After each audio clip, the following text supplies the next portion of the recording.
कोई क्वेरीज हो तो पार्टिसिपेंट्स प्लीज आप सभी अपने क्वेरीज को चैट बॉक्स में लिख सकते हैं। जब हमारा सेशन खत्म हो जाएगा उसके बाद आपकी क्वेरीज को हमारे जो आज के एक्सपर्ट हैं उनके द्वारा उसका समाधान और जो भी जिज्ञासाएं आपकी हैं वो बताया जाएगा। दूसरा जो आज एक इम्पोर्टेंट इंस्ट्रक्शन है जो मैं आप लोगों के साथ शेयर करना चाहती हूँ वो है कि बहुत सारी क्वेरीज बाद में आती हैं ई सर्टिफिकेट्स के लिए। तो यहाँ मैं आपको ये बताना चाहूंगी कि e certificates will be issued to only registered participants. जिन्होंने रजिस्टर किया है खुद को पार्टिसिपेंट्स ने उन्हीं को ई सर्टिफिकेट इशू किया जाएगा। जिन लोगों ने रजिस्टर नहीं किया है प्लीज आप लोग ई सर्टिफिकेट के लिए रिक्वेस्ट ना भेजें। Also, I would like to make it clear, feedback form will be attached in the chat box during the webinar. Please open the link and fill the feedback form. No separate feedback link will be sent. Please mark my words. No separate feedback link will be sent. कोई और भी feedback link नहीं भेजा जाएगा। Webinar session के दौरान feedback form को आपके चैट बॉक्स में अटैच किया जाएगा, मल्टीपल टाइम्स 5 या 6 बार अटैच किया जाएगा। प्लीज सभी लोग वहां से फीडबैक फॉर्म के लिंक को फिलअप करें और जिन्होंने रजिस्टर किया है और जो फीडबैक फॉर्म के लिंक को फिलअप करेंगे उन्हीं को सर्टिफिकेट इशू किया जाएगा। एक और बात जो मैं यहाँ क्लियर करना चाहती हूँ वो ये है कि फीडबैक फॉर्म में एक मैंडेटरी कॉलम है, वो है आपका स्क्रीनशॉट लेने का। तो जब भी आप वेबिनार में प्रेजेंट होते हैं प्लीज अपना एक स्क्रीनशॉट लें और उसको फीडबैक लिंक में अटैच करें। वंस अगेन मैं सारे इंस्ट्रक्शंस को फिर से रिपीट करूंगी क्योंकि हमारे काफी पार्टिसिपेंट जुड़ गए हैं और अगले 2-3 मिनट में हम लोग अपने सेशन को शुरू करेंगे। मीनवाइल मैं एक बार फिर से सारे इंस्ट्रक्शंस को आपके सामने रिपीट करना चाहती हूँ। आज के सेशन से जो हमारा थीम है डेवलपमेंट ड्यूरिंग कोविड-19 the message for social scientist, और जो हमारे आज के गेस्ट स्पीकर है professor Brajbhushan sir from IIT Kanpur. आज के थीम से रिलेटेड किसी भी पार्टिसिपेंट को कोई क्वेरी, कोई क्लैरिफिकेशन, कोई प्रश्न या जिज्ञासा होगी तो प्लीज आप लोग चैट बॉक्स में उसको लिखें और आप अपनी क्वेरीज को पूछ सकते हैं। दूसरा जो इम्पोर्टेंट इंस्ट्रक्शन है मैं ये शेयर करना चाहती हूँ कि जो ई सर्टिफिकेट्स हैं आपके, e certificates will be issued to only registered participants. जो पार्टिसिपेंट्स हमारे जिन्होंने रजिस्टर नहीं किया है उन्हें ई सर्टिफिकेट नहीं दिया जाएगा। Feedback form will be attached in the chat box during the webinar. Please open the link and fill the feedback form. Feedback form आपके चैट बॉक्स में वेबिनार सेशन के दौरान कई बार अटैच किया जाएगा। प्लीज आप लोग वहां से अपने फीडबैक फॉर्म को फिलअप करें जिसमें कि एक मैंडेटरी कॉलम है, आपको स्क्रीनशॉट एक लगानी है। तो प्लीज आप लोग सेशन के दौरान अपना स्क्रीनशॉट लेना नहीं भूलें। कोई सेपरेट लिंक फीडबैक फॉर्म के लिए इस बार नहीं भेजा जाएगा। So participants please take care of these instructions. समय को ज्यादा नहीं आगे एक्सटेंड करते हुए मैं आज की जो हमारी कोऑर्डिनेटर है प्रोग्राम की डॉक्टर प्रमिला तिवारी, मैं उनसे रिक्वेस्ट करती हूँ कि डॉक्टर प्रमिला मैम प्लीज आप हमारे आज के पार्टिसिपेंट्स का वेलकम करें और हमारे जो आज के गेस्ट स्पीकर हैं प्लीज उन्हें हमारे सारे पार्टिसिपेंट्स के साथ इंट्रोड्यूस करें please. Thank you Leena. Audible हूँ मैं? आवाज आ रही है? श्योर। आवाज, हाँ। नमस्कार। इस एक दिवसीय अंतर्राष्ट्रीय वेबिनार में राष्ट्रीय वेबिनार में जुड़े सभी प्रतिभागी का स्वागत है, हार्दिक अभिनंदन है। महिला विद्यालय परिवार से जुड़ करके आप सभी को अच्छा लगेगा ऐसी हमें उम्मीद है। और अब मैं अपनी प्राचार्य निशा गुप्ता मैम को आमंत्रित करती हूँ जो बहुत ही सहृदय जिसे कहें प्रेरणा पुंज है और हमेशा उत्साहित रहती है और हमें भी उतना ही उत्साहवर्ती रहती है। तुम ऐसा कर सकती हो, उनका इतना कहना ही हमें बहुत आत्मबल देता है। सदैव मुस्कुराती हुई दिखती हैं और उत्साहित, हमेशा हर कठिन परिस्थिति में भी बिल्कुल कूल दिखने वाली।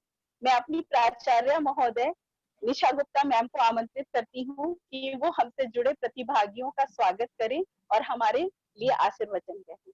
Disha Gupta Thank you, ma'am. Pramila. Thank you, Pramila. Namaste.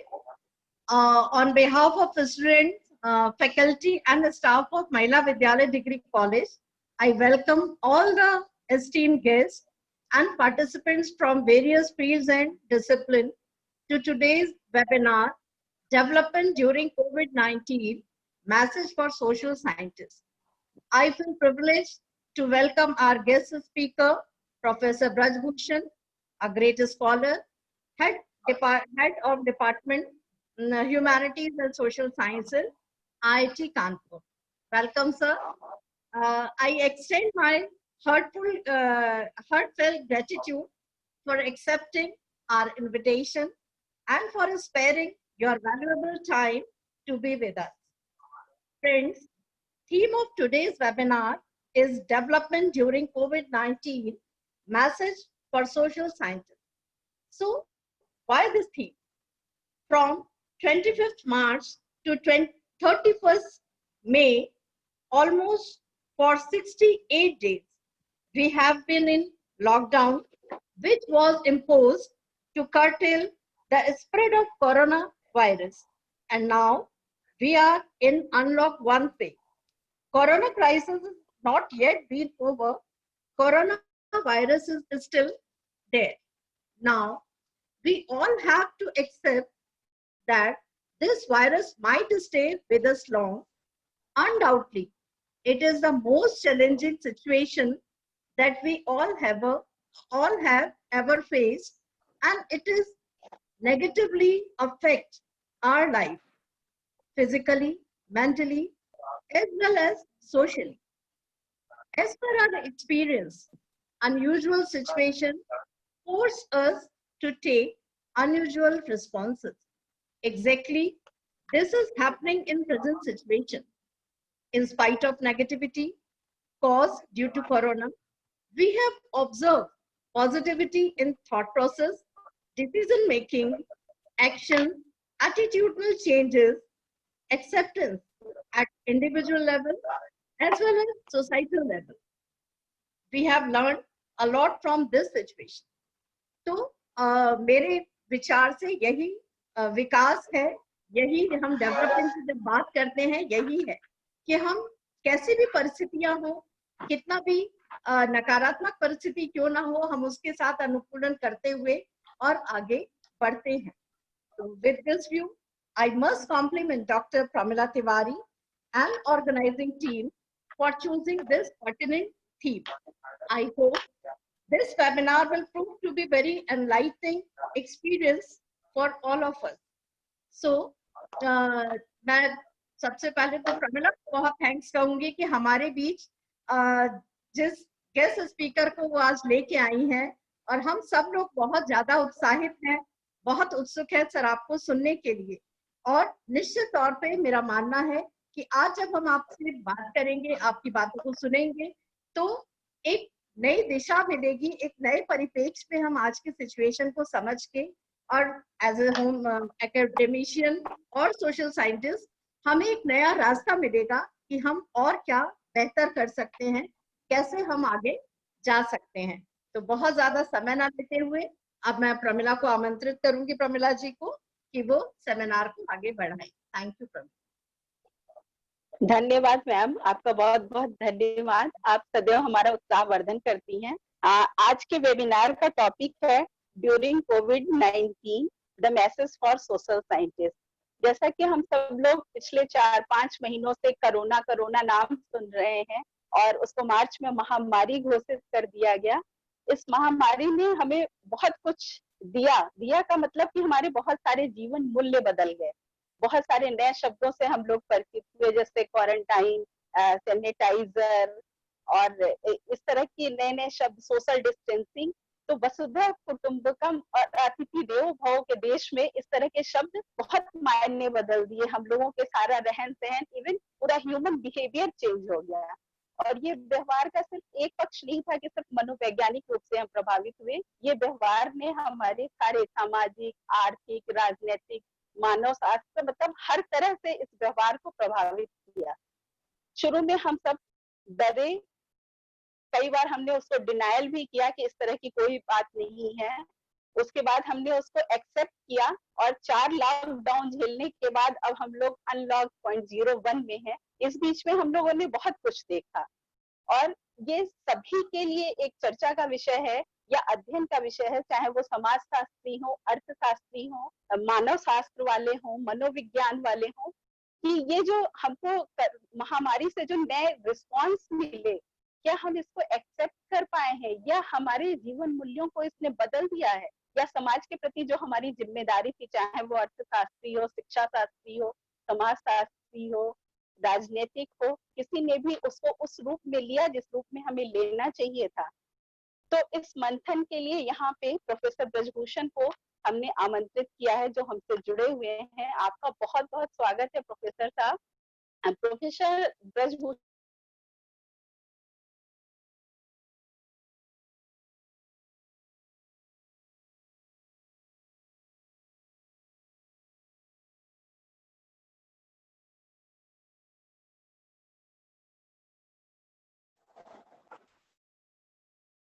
Professor Brajbhushan IIT Kanpur में साइकोलॉजी के प्रोफेसर हैं। आप इस समय ह्यूमैनिटीज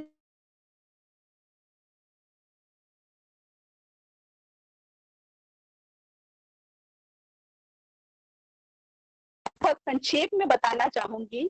बनारस से आपकी शिक्षा दीक्षा हुई, काशी हिंदू विश्वविद्यालय से आपने शिक्षा दीक्षा प्राप्त की।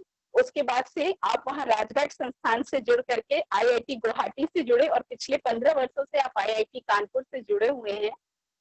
आपकी जो रिसर्च एरिया है cognitive neuro science, cognitive economics, आपने ट्रॉमा, स्ट्रेस मैनेजमेंट को लेकर के, मेंटल हेल्थ को लेकर के बहुत ज्यादा काम किया हुआ है। पार्किंसंस डिजीज में आपके बहुत सारे काम हैं।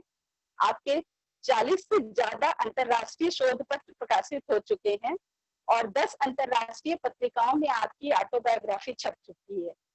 आप आईआईटी कानपुर में भी रहते हुए बहुत सारे प्रतिष्ठित एडमिनिस्ट्रेटिव पदों पर काम कर चुके हैं और अभी भी काम कर रहे हैं। आप छात्रों के बीच में उतने ही लोकप्रिय हैं। आपकी अगर उपलब्धियां गिनाना शुरू करी, बहुत सारी फेलोशिप अवार्ड आपको मिल चुके हैं। 2002 में आपको इंडियन नेशनल साइंस कांग्रेस से आपको मिला था यंग साइंटिस्ट अवार्ड, 2005 में man of the year award. ऐसे बहुत सारी उपलब्धियां हैं जो अगर मैं गिनाना शुरू करूं तो सेमिनार का आधा टाइम उसी में चला जाएगा, इसलिए मैं बहुत संक्षेप में बता रही हूँ। मैं एक उल्लेख करना चाहूंगी, आपकी पुस्तकों में एक पुस्तक जो है स्टैटिस्टिक्स फॉर सोशल साइंसेज, जो दिल्ली यूनिवर्सिटी के भी कोर्स में रिकमेंडेड है और मैं अपनी छात्राओं को जरूर बताती हूँ। और दूसरा भी लखनऊ यूनिवर्सिटी ने कम्युनिकेशन का पेपर शुरू किया था, तो आपकी जो कम्युनिकेशन की किताब है उसे भी मैं रिकमेंड करती हूँ और वो बहुत उपयोगी है। आप बहुत सारी विभिन्न यूनिवर्सिटियों से, कानपुर, अलीगढ़, दिल्ली, कई सारी यूनिवर्सिटियों के बोर्ड्स में है, सिलेबस कमेटी में है, अपॉइंटमेंट कमेटी में है, बहुत सारी कमिटीज में है। और जहां तक मुझे याद है आपको बीएचयू में बेस्ट अनाउंसर अवार्ड भी मिला था। और आप बनारस में युवा वाणी आकाशवाणी से भी जुड़े हुए थे। तो ऐसे बहुमुखी प्रतिभा के धनी प्रोफेसर ब्रजभूषण का हमारे इस महाविद्यालय परिवार में बहुत बहुत स्वागत है, हार्दिक अभिनंदन है। और अब मैं आपसे अनुरोध करती हूँ कि हमारा लाभ ज्ञान बढ़ाएं, ज्ञान करें ताकि हम उससे लाभान्वित हो पाए। Professor Brijbhushan.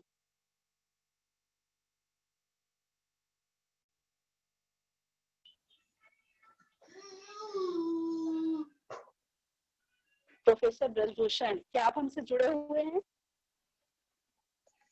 Leena? Yes yes sir, हमसे जुड़े हुए हैं सर को भी मैंने अनम्यूट किया है। Professor Brajbhushan sir. Yes sir. जो स्क्रीन शेयर में करता हूँ फिर मैं शुरू करता हूँ।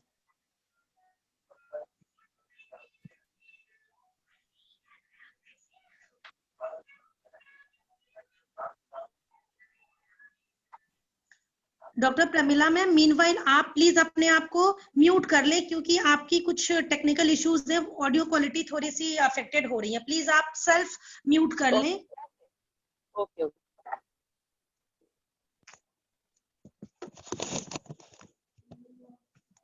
मुझे लगता है कि आपके टेक्निकल टीम को मुझे शेयर करने का परमिशन देना होगा, क्योंकि स्क्रीन पे लिखकर आ रहा है। सर मैं जस्ट विद इन 1 मिनट में क्रॉस चेक करती हूँ। सर प्लीज अब आप कोशिश करें।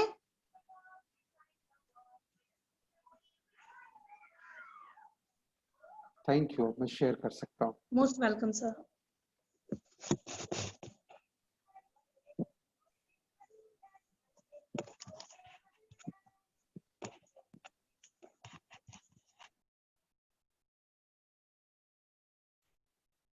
तो सबसे पहले मैं आप सभी लोगों को मेरी तरफ से सुप्रभात। हम लोग दोपहर के बहुत करीब हैं और विशेष तौर से डॉक्टर प्रमिला तिवारी का मैं धन्यवाद ज्ञापित करना चाहता हूं, जिन्होंने मुझे ये मौका दिया कि मैं आप सब लोगों से बातें कर सकूं। उनके दो बहुत क्लियर इंस्ट्रक्शंस थे मेरे लिए। एक ये कि मुझे हिंदी में बोलना है और दूसरा ये कि इसमें साइकोलॉजी के अलावा दूसरे सोशल साइंसेज डोमेन के लोग भी होंगे। तो मेरी पूरी कोशिश होगी कि मैं कुछ ऐसे पहलुओं को छूता चलूं जिससे मनोविज्ञान के इतर जो बाकी विधाएं हैं उनके लोगों को भी ये लगे कि इसमें कुछ चीज़ें थी जो उनके शायद कुछ काम की हों। प्रिंसिपल मैम, आपका बहुत बहुत शुक्रिया। मैं भी आप लोगों से जुड़कर उतना ही खुश हूँ जितना शायद आप लोग भी खुश महसूस कर रही होंगी। सच बताऊं तो आजकल बहुत सारे वेबिनार चल रहे हैं और आमतौर पर मैं वेबिनारों के बहुत पक्ष में नहीं हूँ, लेकिन क्योंकि डॉक्टर प्रमिला तिवारी ने मुझसे ये कहा कि आपको ये करना है और मैं उनको ना नहीं कह सकता हूँ, है ना। हम लोग बहुत पहले से एक दूसरे को जानते रहे, करीब 20 साल हो गए होंगे और मैं उनको ना नहीं कह सकता था, इसलिए मैंने कहा कि ठीक है, मैं निश्चित तौर पर जुड़ूंगा आप लोगों से। और मुझे भी ये अच्छा लगा कि कम से कम मैं साइकोलॉजी का एक छोटा सा दायरा से बाहर निकल कर एक बार अक्रॉस सोशल साइंसेस क्या कि जो पूरी 70 दिनों के अंदर जो जो बदलाव हम लोगों ने देखा, वो कौन सी चीजें हो सकती हैं जो हम समाज वैज्ञानिक कर सकते हैं। तो मुझे लगता है कि सबसे पहले अगर आप देखें तो जो सबसे बड़ा बदलाव हम लोगों की जिंदगी में आया वो तो ये कि प्रमिला जैसा बता रही थी कि बहुत सारे नए शब्दों से हम वाकिफ हुए। क्वारंटाइन मुझे नहीं पता कितने लोगों ने सुना था। आइसोलेशन तो खैर बहुत सारे लोग जानते होंगे, आइसोलेशन वार्ड होता है हॉस्पिटलों में।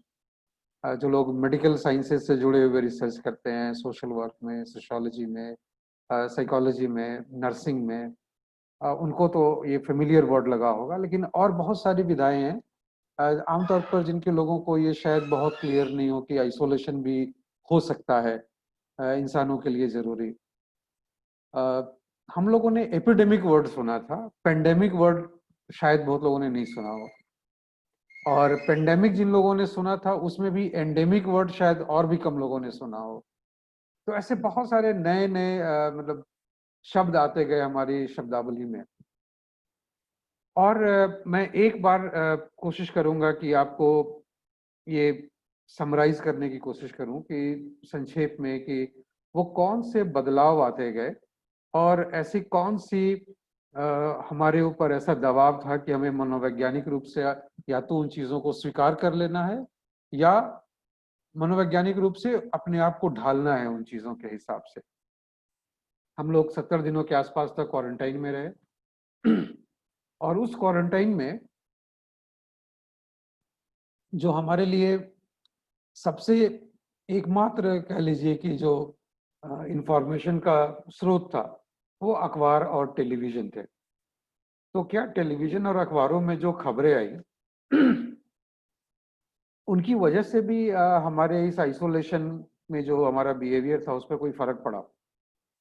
और एक बार मैं चाहूंगा कि हम सारे सोशल साइंटिस्ट ये देखें कि मेडिकल साइंसेस में और इंजीनियरिंग साइंसेस में कोविड-19 जब से आउटब्रेक हुआ 24 मार्च को, जब से लॉकडाउन घोषित किया गया, तो मेडिकल साइंसेज और इंजीनियरिंग साइंसेज के ब्रांचेस ने किस तरह से रिस्पॉन्ड किया और सोशल साइंसेज के जो हम लोग हैं वो कैसे रिस्पॉन्ड किए और क्या हम सभी विधाओं के लोगों ने एक ही जैसा रिस्पॉन्स दिया।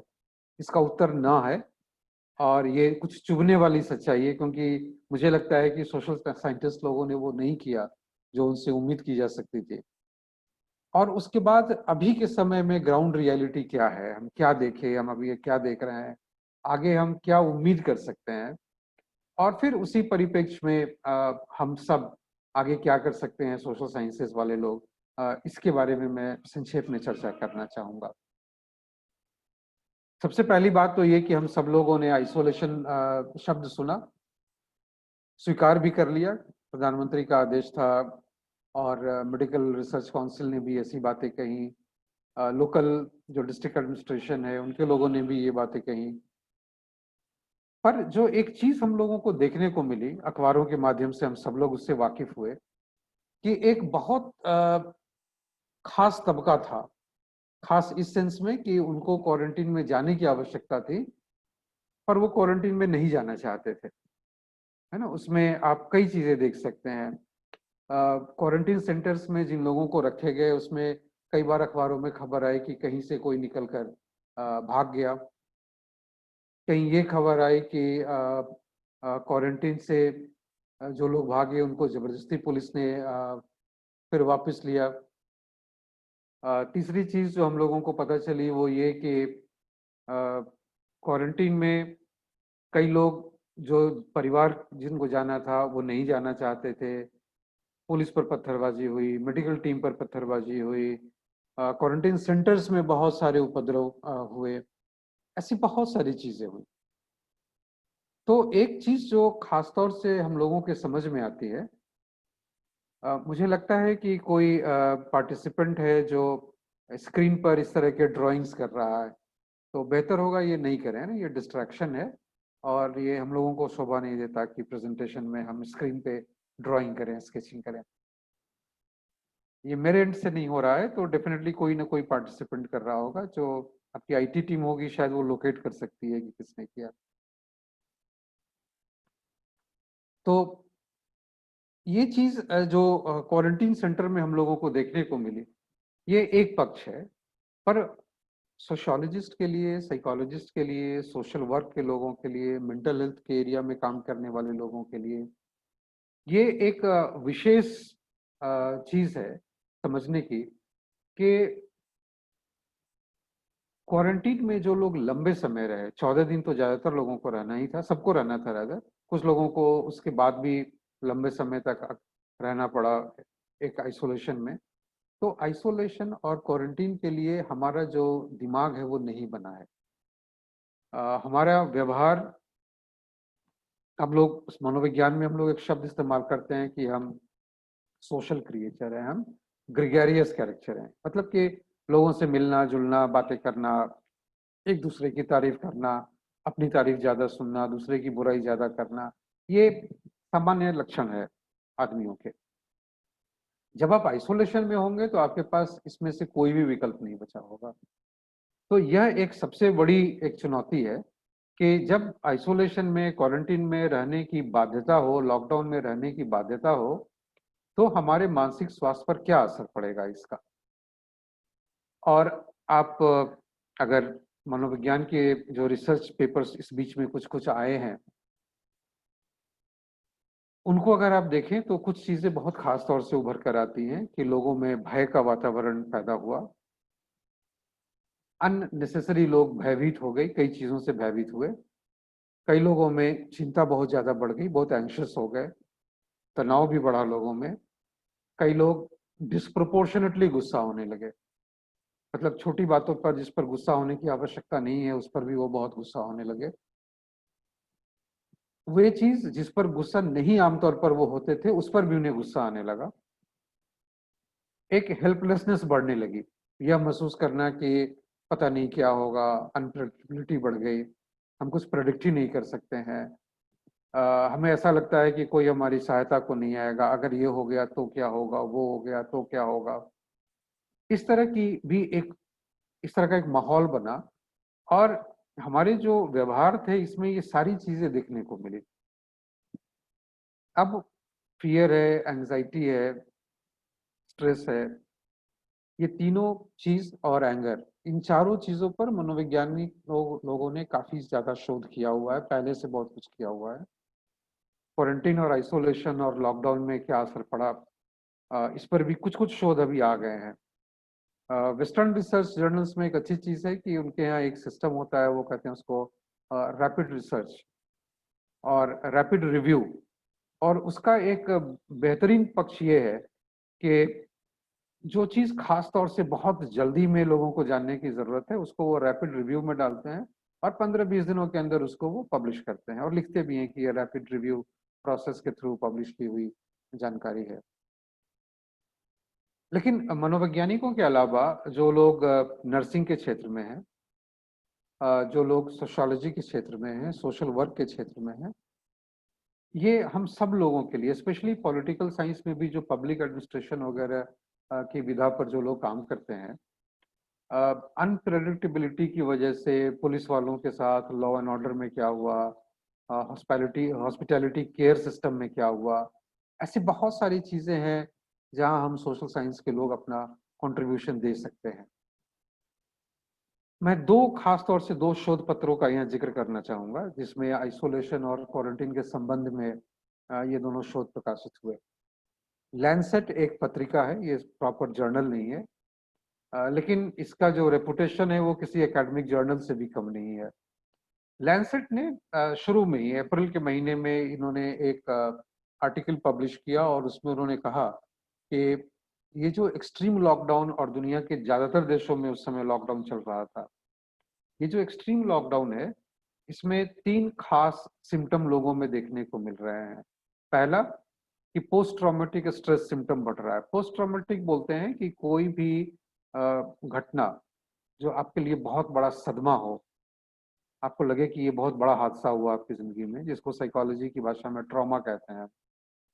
तो किसी भी ट्रॉमेटिक इवेंट, किसी भी सदमा वाली घटना के बाद उसके 30 दिन बाद भी अगर कुछ खास तरह के व्यवहार आप में नजर आते हैं, मसलन आपके दिलो दिमाग में वही चीज बार बार चलती है, या आप कोई और चीज कर रहे हैं और अचानक से वो बात जो आपको परेशान करने वाली है, ट्रॉमेटिक है, वो आपके दिमाग में फिर से कौंध जाए, या आप सपने में भी आप इसी तरह की चीजें देखते हो, आपका हाइपर अराउजल हो, आप बहुत ज्यादा टेंशन हो जाते हो, आपका ब्लड प्रेशर बढ़ जाए, व्यवहार में परिवर्तन आ जाए, ये पोस्ट ट्रॉमेटिक स्ट्रेस सिम्टम्स हैं हमारे। कंफ्यूजन बढ़ता है, ऐसा लैंसेट पत्रिका ने पाया कि लोग कंफ्यूज्ड है कि ये करें या वो करें, इसकी माने या उसकी माने, क्या करें, क्या होने वाला है, कुछ नहीं पता, कंफ्यूजन है। और एक मनोविज्ञान में एक थियरी है, उसको डोलार्ड की एक थियरी बोलते हैं, जिसने कहा कि जब आप बहुत कंफ्यूजन हो जाए, बहुत फ्रस्ट्रेटेड हो जाए, तो आप में गुस्सा बहुत आता है। और गुस्सा इसलिए नहीं आता कि वाकई वो आपको गुस्सा दिलाता है, दरअसल गुस्सा आपको अपने आप पर आता है क्योंकि आप चीज़ों को कंट्रोल नहीं कर पा रहे हैं, और चीज़ों पर कंट्रोल बनाने की कोशिश में आप और गुस्सा होते हैं, और आपका गुस्सा जब आप बाहर रिफ्लेक्ट करते हैं उसको, आपको गुस्सा में देख दूसरे लोग भी उसी हिसाब से रिस्पॉन्ड करते हैं, और इस वजह से एक पूरा का पूरा माहौल इस तरह का बनता है, परिवार में हो, ऑफिस में हो, या आपके आस पड़ोस में हो। ये 3 चीजें लैंसेट पत्रिका ने पाई। अभी हाल फिलहाल में फ्रंटियर्स इन साइकियाट्री में एक बहुत ही इंटरेस्टिंग रिसर्च पब्लिश हुआ, और इस रिसर्च ने ये कहा कि जो पेशेंट्स हैं, जो उनके केयर गिवर्स हैं, उनके साथ तो खैर समस्या है ही। इन लोगों ने यह भी स्टडी की, ये भी अध्ययन किया कि जो हेल्थ प्रोफेशनल्स हैं, जो कोविड-19 पेशेंट्स की सेवा में लगे हैं, उनके व्यवहार में और उनको हेल्थ रिलेटेड क्या कोई इश्यूज आ रहे हैं। और आप पाएंगे कि बहुत ही सिग्निफिकेंट एक चीज निकल करके आई सामने, और वो ये कि ये चाइना की स्टडी है, मैं आपको ये बता दूं। चाइनीज हेल्थ केयर वर्कर्स के ऊपर ये स्टडी हुई, और पाया गया कि कम से कम 1/3 जो मेडिकल स्टाफ है चाइना का, वो इंसोम्निया से ग्रसित है, मतलब उसको नींद नहीं आ रही है। और नींद ना आना भी एक समझा जा सकता है कि क्वारंटीन के समय में जब आप तनाव में हो तो नींद बाधित हो जाएगा। लेकिन नींद के न आने की वजह से कुछ और चीजें हैं जो बढ़ती हैं, जैसे डिप्रेशन बढ़ता है, जैसे एंजाइटी बढ़ती है, और जैसे स्ट्रेस से संबंधित जो हमारा ट्रॉमा है, जो तनाव है, वह भी बढ़ता है। तो ये खास चीजें थी जो 2 शोध पत्रों से मैंने लिया, और मैंने पूरी कोशिश की कि मैं शोध पत्रों के बारे में ज्यादा चर्चा नहीं करूंगा, इस वजह से भी क्योंकि बहुत सारे शोध अभी उपलब्ध भी नहीं है। अब आइए कुछ मनोवैज्ञानिक लोगों के पसंद की जो चीजें हैं, वो सिम्टम्स, कम से कम 1-2 तो इसमें सब लोग जानते हैं, उनके बारे में भी हम लोग चर्चा करें। मसलन भय हम सब जानते हैं, भय हम सब लोगों ने अनुभव किया है। तो हम जानते हैं कि फियर या भयभीत ये क्या है, या एंजाइटी हम सब लोग महसूस करते हैं। तो एंजाइटी और फियर तो हम सब लोग जानते हैं, लेकिन क्वारंटीन, आइसोलेशन, लॉकडाउन, अनसर्टेनिटी जो इधर बनी थी 70 दिनों तक, और अभी भी जिंदगी जो है वो पटरी पर नहीं लौटी है, तो इसकी वजह से फियर और एंजाइटी दोनों बहुत ज्यादा बढ़ गया लोगों में। और किन लोगों पर किस तरह के का असर पड़ा इसकी वजह से, यह एक वाकई अध्ययन का विषय है, और ये लंबे समय तक अध्ययन का विषय रहेगा। साइकोलॉजी वाले एक और भय के लिए एक और शब्द का इस्तेमाल करते हैं, जिसे फोबिया कहते हैं, है ना। फोबिया हालांकि साइकोलॉजी वाले इस्तेमाल करते हैं, लेकिन ये हमारे कॉमन बातचीत में भी इस शब्द का इस्तेमाल होता है। ये एक इरेशनल फियर है, मतलब वो भय जिसका कोई आधार नहीं है, लेकिन फिर भी हमें वो भय होता है, वो फोबिया है। फोबिया के अलावा एक और खास बीमारी होती है जिसको हाइपोकॉन्ड्रियासिस बोलते हैं। और हाइपोकॉन्ड्रियासिस वो स्थिति है जहां मानसिक रूप से आप कुछ फिजिकल सिम्टम की तलाश करते हैं अपने अंदर, है ना। जैसे आप बार बार अपना नब्ज छुएंगे, ज्यादा हो रहा है, कम हो रहा है, आपको लगेगा मेरा ब्लड प्रेशर फ्लक्चुएट कर रहा है, आपको लगेगा मेरे हार्ट बीट में प्रॉब्लम आ रही है, इस तरह की चीजें आपको महसूस होती हैं। तो आपका मानसिक रूप से आप जो इंगेज्ड रहेंगे वो है अपने ही शरीर में सिम्टम्स की तलाश करने में, क्योंकि आप किसी खास बीमारी की खोज में लगे हुए हैं। वो बीमारी जो आपको है नहीं, लेकिन मानसिक रूप से आप अपने आप को आश्वस्त करना चाहते हैं कि मुझे इस तरह की परेशानी। ये तो फोबिया और हाइपोकॉन्ड्रियासिस है, जो क्लिनिकल लिटरेचर में आपको बहुत आसानी से ये शब्द मिलेंगे, हर क्लिनिकल साइकोलॉजी के बुक में मिलेगा। पर मैं 2 नए शब्दों का, जो शायद बहुत सारे लोग फेमिलियर ना हो, क्लिनिकल ब्रांच से जो एसोसिएटेड नहीं है, एक है जिसे बोलते हैं सोमैटिक एम्प्लीफिकेशन। सोमा का मतलब शरीर होता है, और एम्पलीफाई तो आप जानते ही हैं, है ना। जैसे आपने स्पीकर में लगाया और एम्पलीफायर में लगाया और लाउड स्पीकर पे लगाकर तेज आवाज आने लगी, तो ये साउंड का हम एम्पलीफिकेशन करते हैं। तो सोमैटिक एम्पलीफिकेशन में क्या होगा कि हमारा शरीर जो भी परसीव कर रहा है, जो भी हमें मिल रहा है, हम उसको बढ़ा चढ़ा कर महसूस करते हैं। और जो हम महसूस कर रहे हैं, जब उसके बारे में जब हम सोचते हैं, जो हमारा कॉग्निटिव प्रोसेस है, जब हम उसको मानसिक रूप से प्रोसेस कर रहे हैं उस इंफॉर्मेशन को, तो उसको भी बढ़ा चढ़ा कर रहे हैं। याद रखिए, सोमैटिक एम्पलीफिकेशन को थोड़ी देर बाद जब हम लोग इंफॉर्मेशन फ्लो के बारे में चर्चा करेंगे, तब फिर इसकी चर्चा करेंगे हम लोग।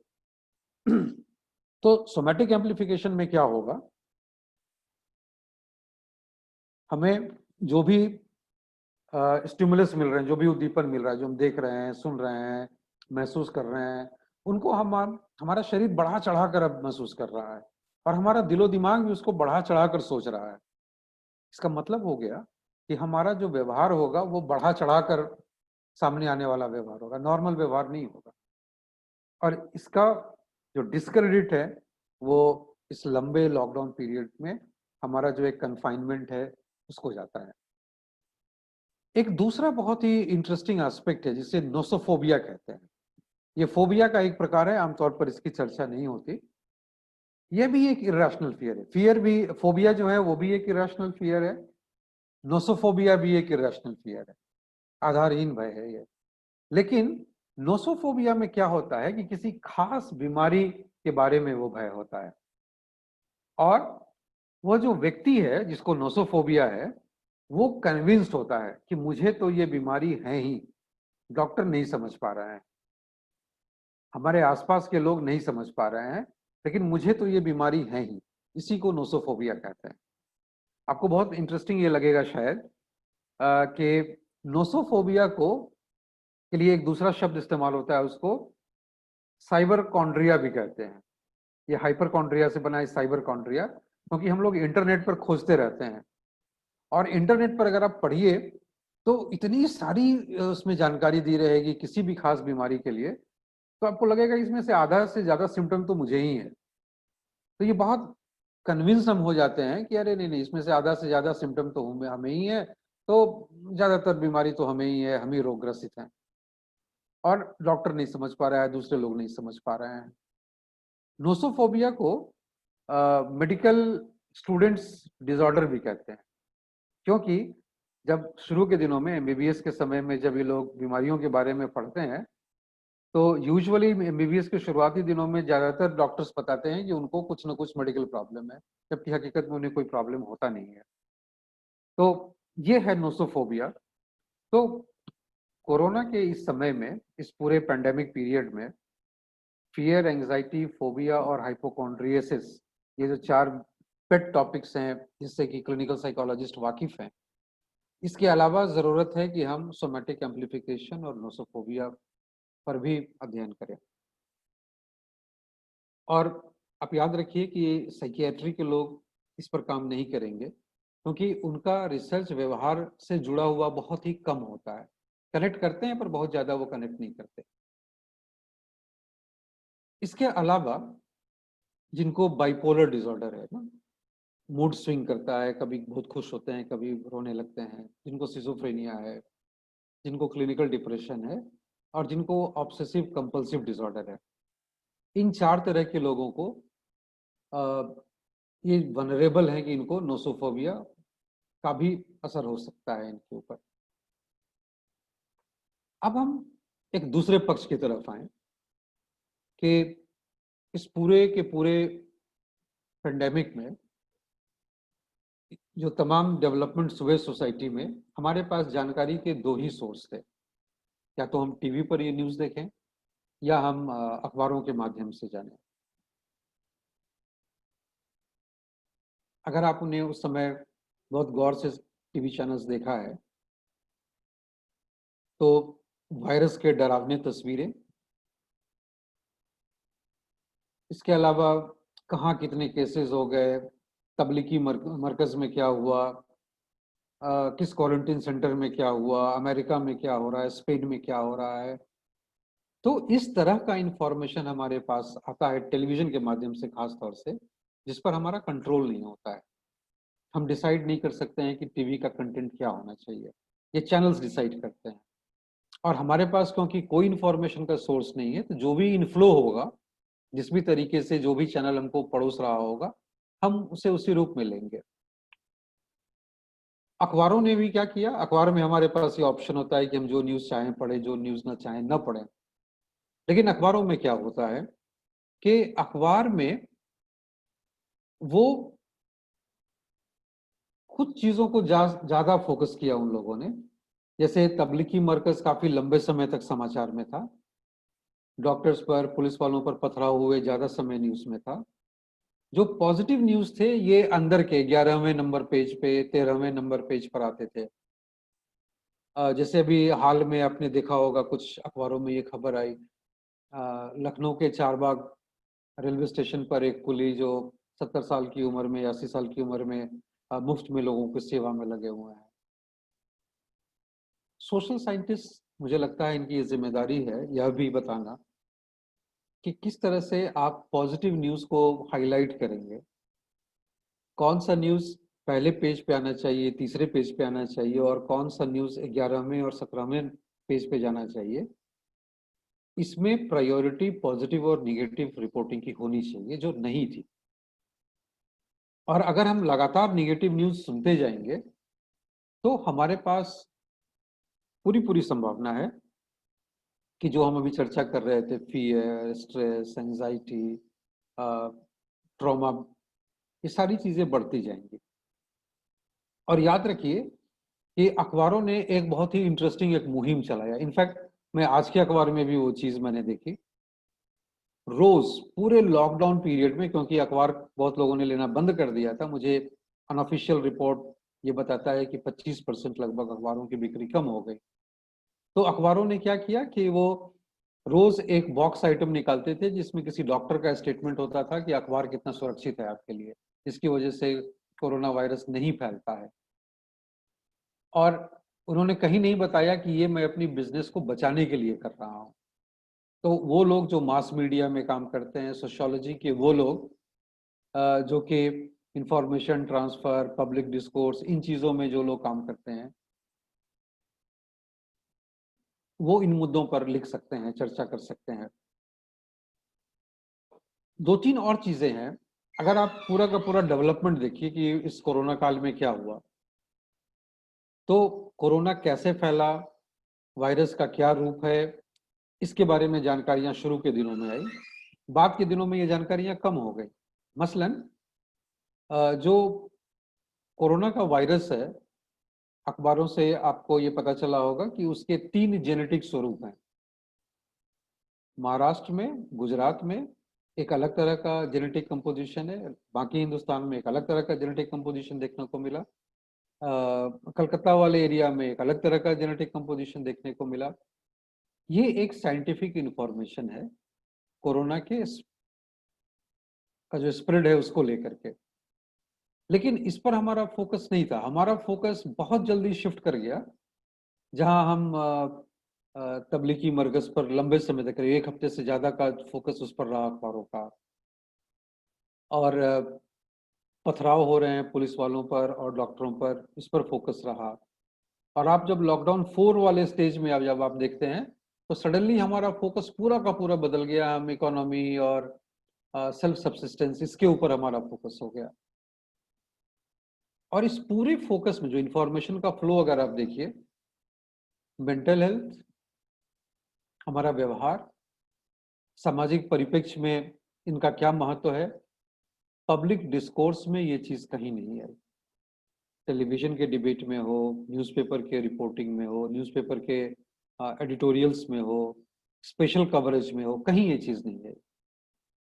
और जो पॉलिसी इंप्लीमेंटेशन है, इसमें साइकोलॉजी, सोशियोलॉजिस्ट, इकोनॉमिक्स के लोग, पॉलिटिकल साइंटिस्ट, मास मीडिया के लोग, नर्सिंग के लोग, होम साइंसेस के लोग, ऐसे बहुत सारी विधाएं हैं जहाँ के लोगों का, जिन लोगों के पास एक अच्छा खासा नॉलेज का रिपोजिटरी है, उनके पास जानकारी है, रिसर्च उपलब्ध है, और इन सारी चीजों को पॉलिसी इंप्लीमेंटेशन में इस्तेमाल किया जा सकता है, जो नहीं किया गया। अदर देन इकोनॉमिक्स और विधाएं जो हैं सोशल साइंसेस की, उनको ये मौका नहीं मिला। अब एक नजर हम देखते हैं कि मेडिकल और इंजीनियरिंग ब्रांचेस के लोगों ने क्या किया। आईसीएमआर का हम लोगों ने रेगुलर प्रेस ब्रीफिंग सुनते थे हम लोग, जब ये हेल्थ मिनिस्ट्री और होम मिनिस्ट्री की ज्वाइंट प्रेस कॉन्फ्रेंस होती थी, तो उसमें एम्स के आईसीएमआर के एक सीनियर साइंटिस्ट आते थे वहां पर उस प्रेस ब्रीफिंग में। लगभग 3 हफ्ते तक तो रोज ही आए लगभग। रिसर्च के मामले में आईसीएमआर की ये रिस्पॉन्सिबिलिटी, और उन्होंने इसको बखूबी निभाया, उन्होंने डेटा उपलब्ध कराए।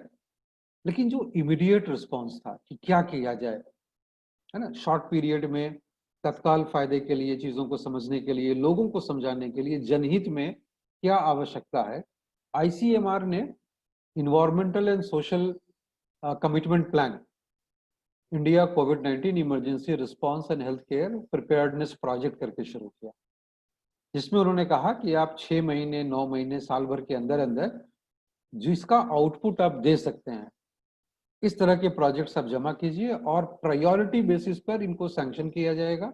आप ये रिसर्च कैरी फॉरवर्ड कर सकते हैं। ये मेडिकल रिसर्च था।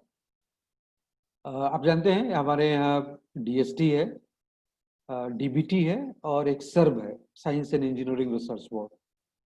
तो science and engineering research board ने इम्प्रिंट के तहत, इम्प्रिंट 2 में उन्होंने एक कंसोर्टियम मोड में शुरू किया, और उन्होंने 20 थीम आइडेंटिफाई किए कोरोना से रिलेटेड। उन्होंने कहा कि इन चीजों पर अगर रिसर्च प्रपोजल इंजीनियर, साइंटिस्ट अगर देते हैं, तो उनको सर्व की तरफ से इमीडिएट ग्रांट मिलेगा, ताकि वो इस पर काम कर सके।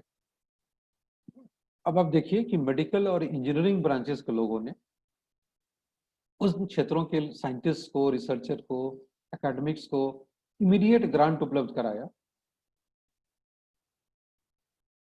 कि आप इस ग्रांट की सहायता से आप रिसर्च करें और तत्काल इन चीज़ों को आप पब्लिक डोमेन में लाएं।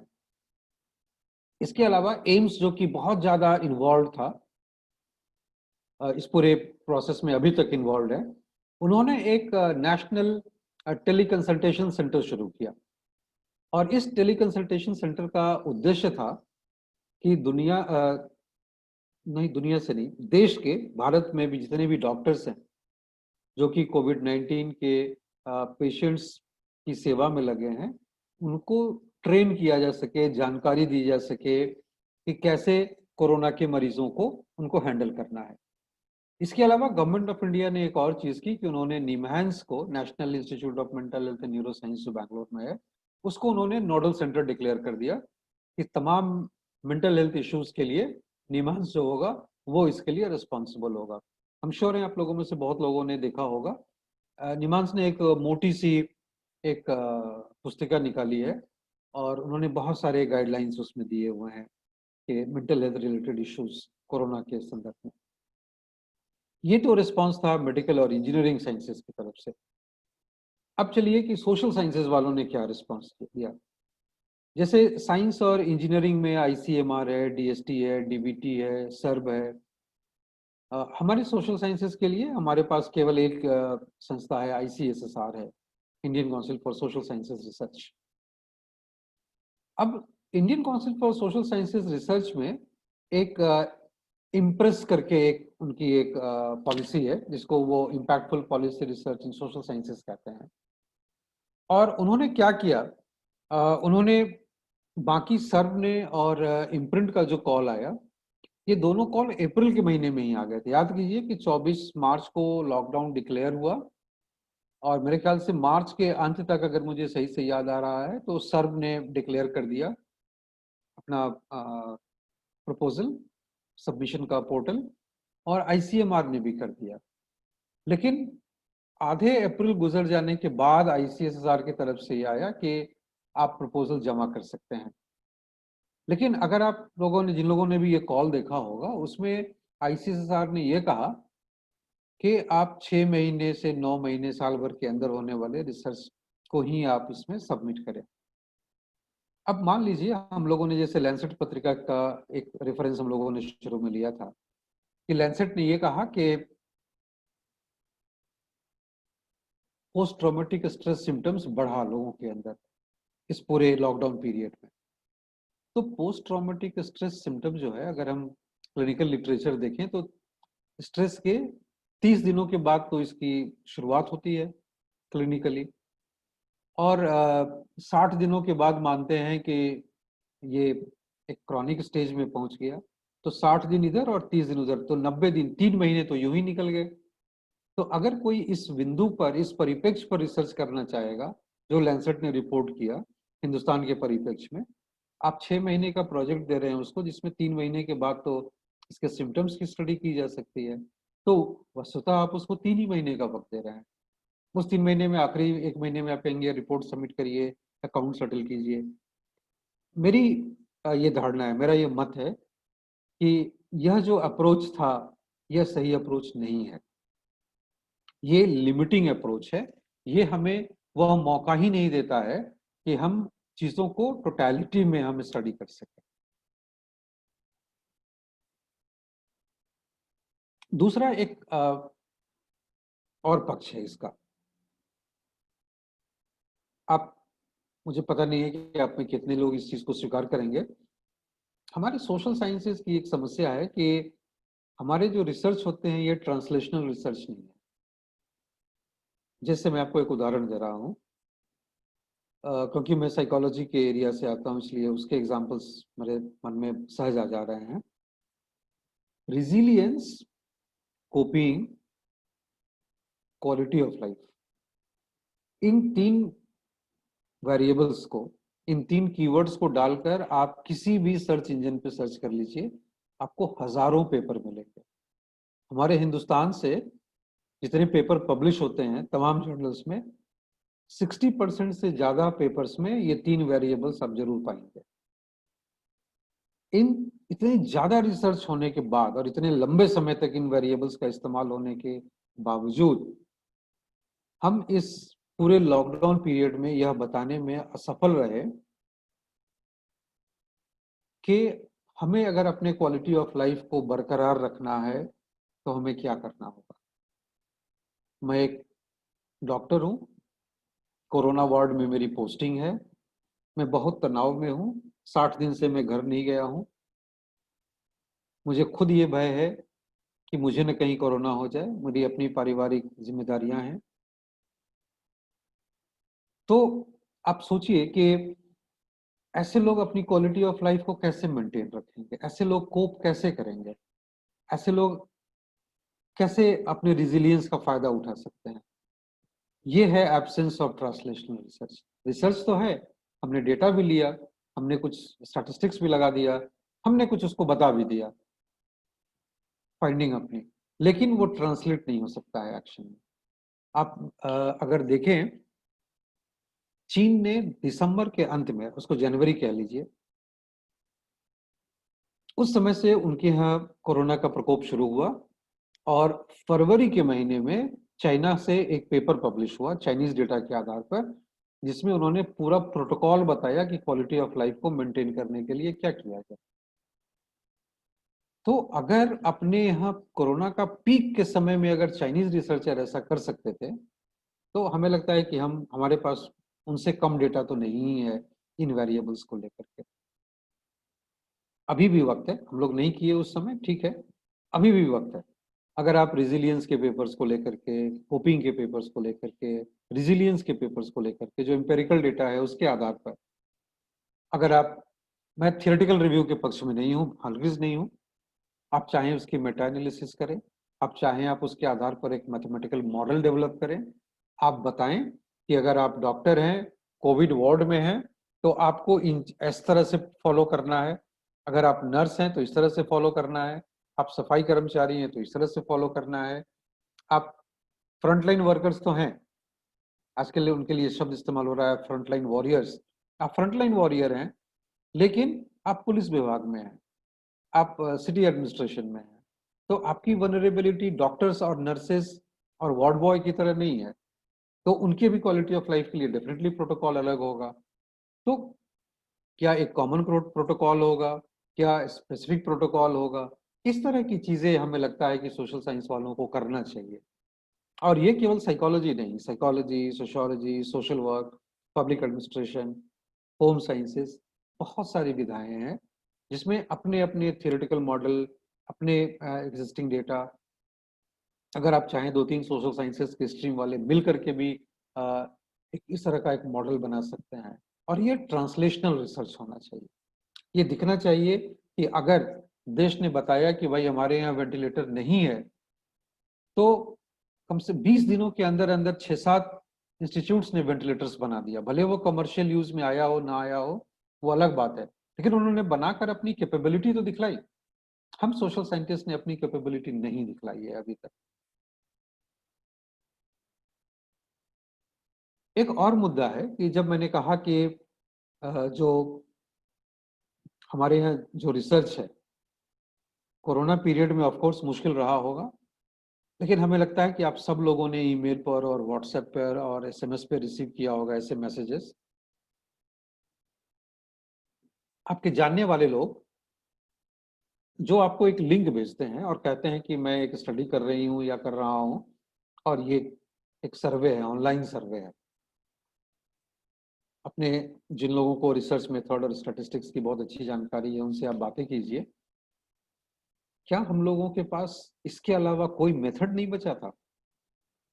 अब आप सोचिए कि मैं लॉकडाउन में हूँ, मैं किसी और परेशानी में हूँ और आप मुझे एक क्वेश्चनर भेज रहे हैं, 10 क्वेश्चन है उसमें, और ऐसे क्वेश्चन जिनका आंसर्स भी बड़ा ऑब्वियस है।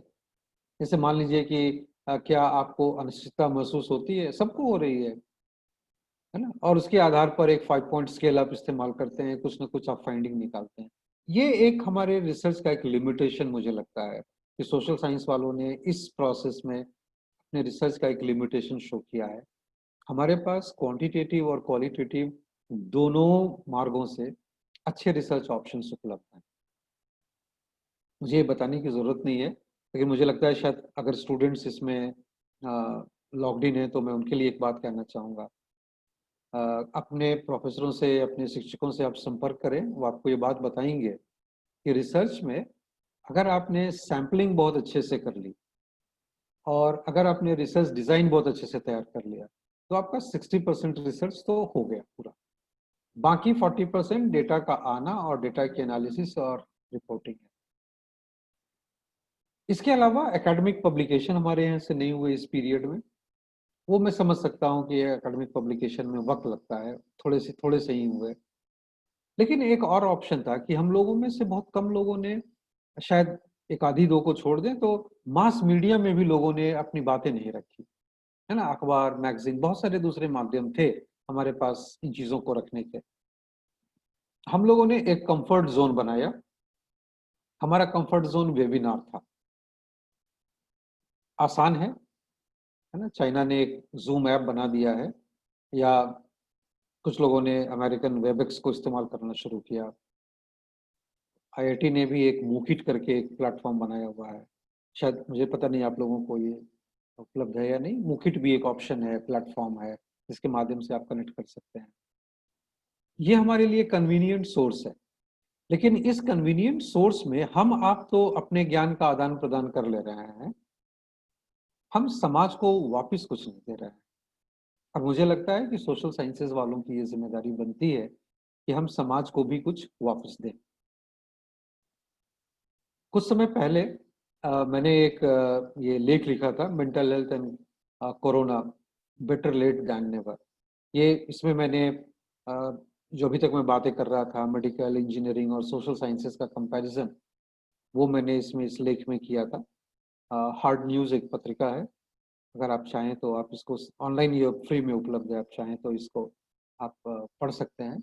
इसमें मैंने लिखा है कि सोशल साइंटिस्ट ने अपनी जिम्मेदारी नहीं निभाई इस लॉकडाउन के पीरियड, और भले हम लेट हैं लेकिन फिर भी हमें लगता है कि हम अभी भी कुछ कर सकते हैं, बहुत कुछ कर सकते हैं।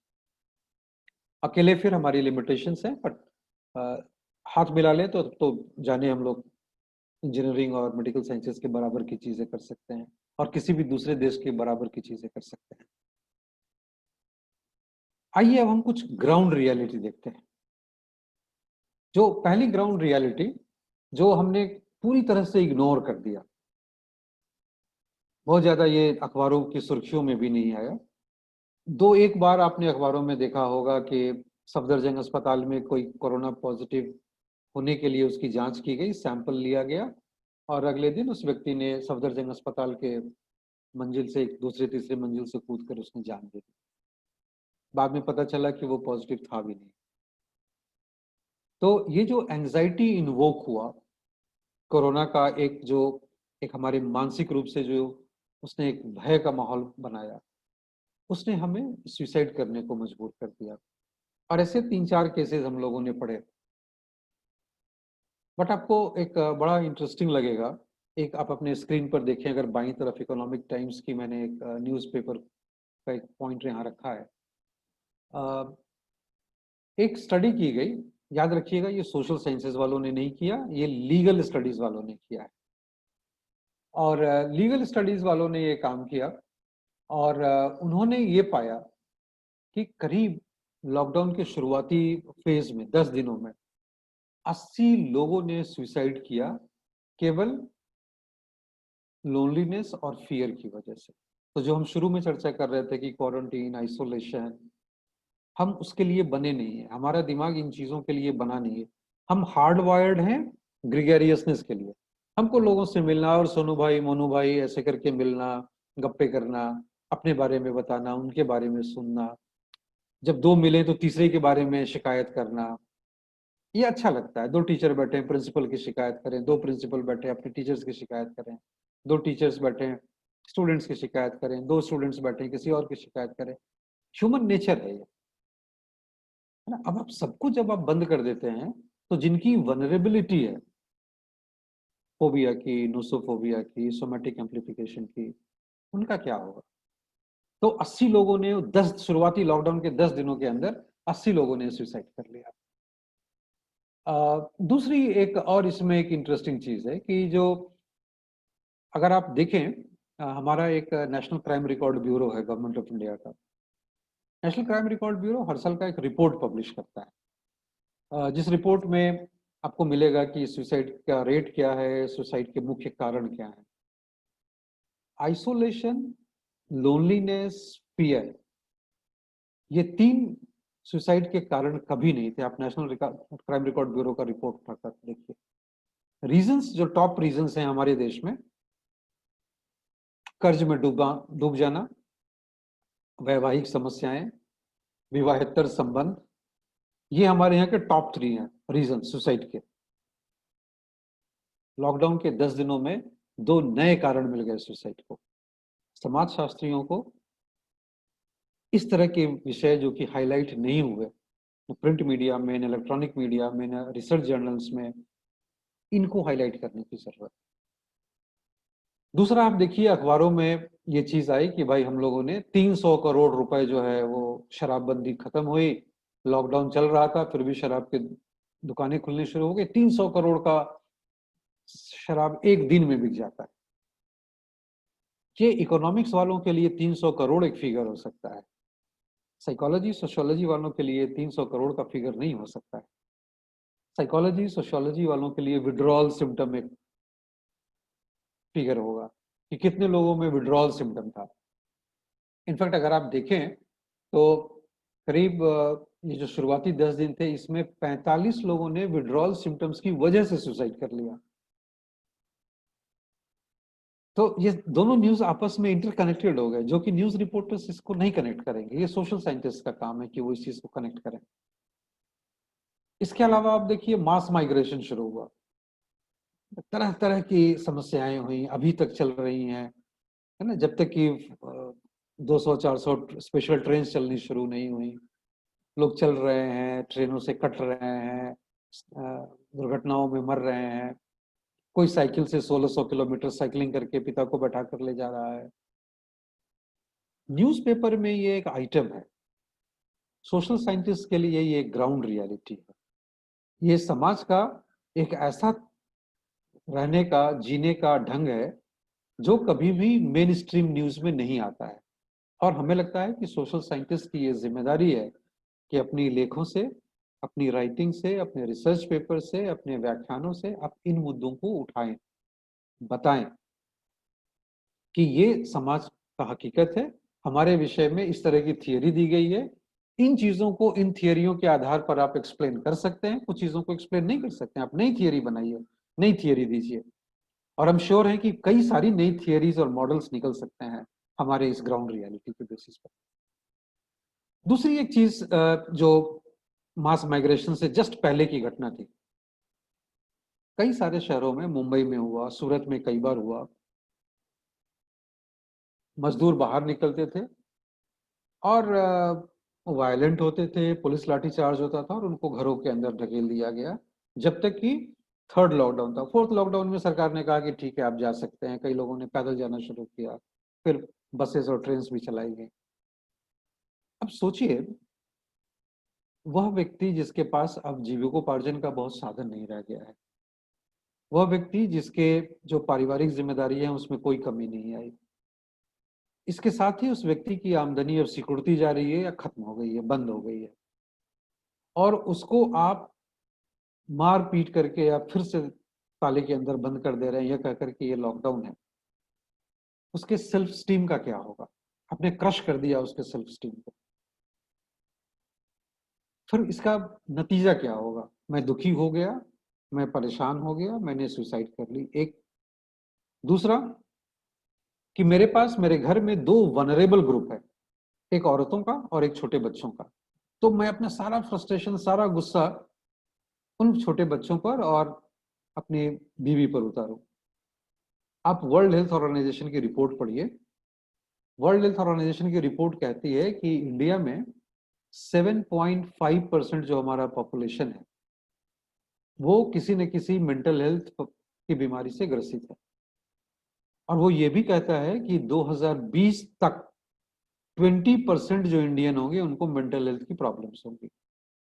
अब अगर 20% इंडियंस को 2020 में प्रॉब्लम होनी थी, याद करिए 7.5 से हम सीधा 20% पे जा रहे हैं। तो 7.5 से 20% का जो फर्क है, 13.5% का इंक्रीज है, ये ह्यूज नंबर होगा, लाखों में ये संख्या होगी।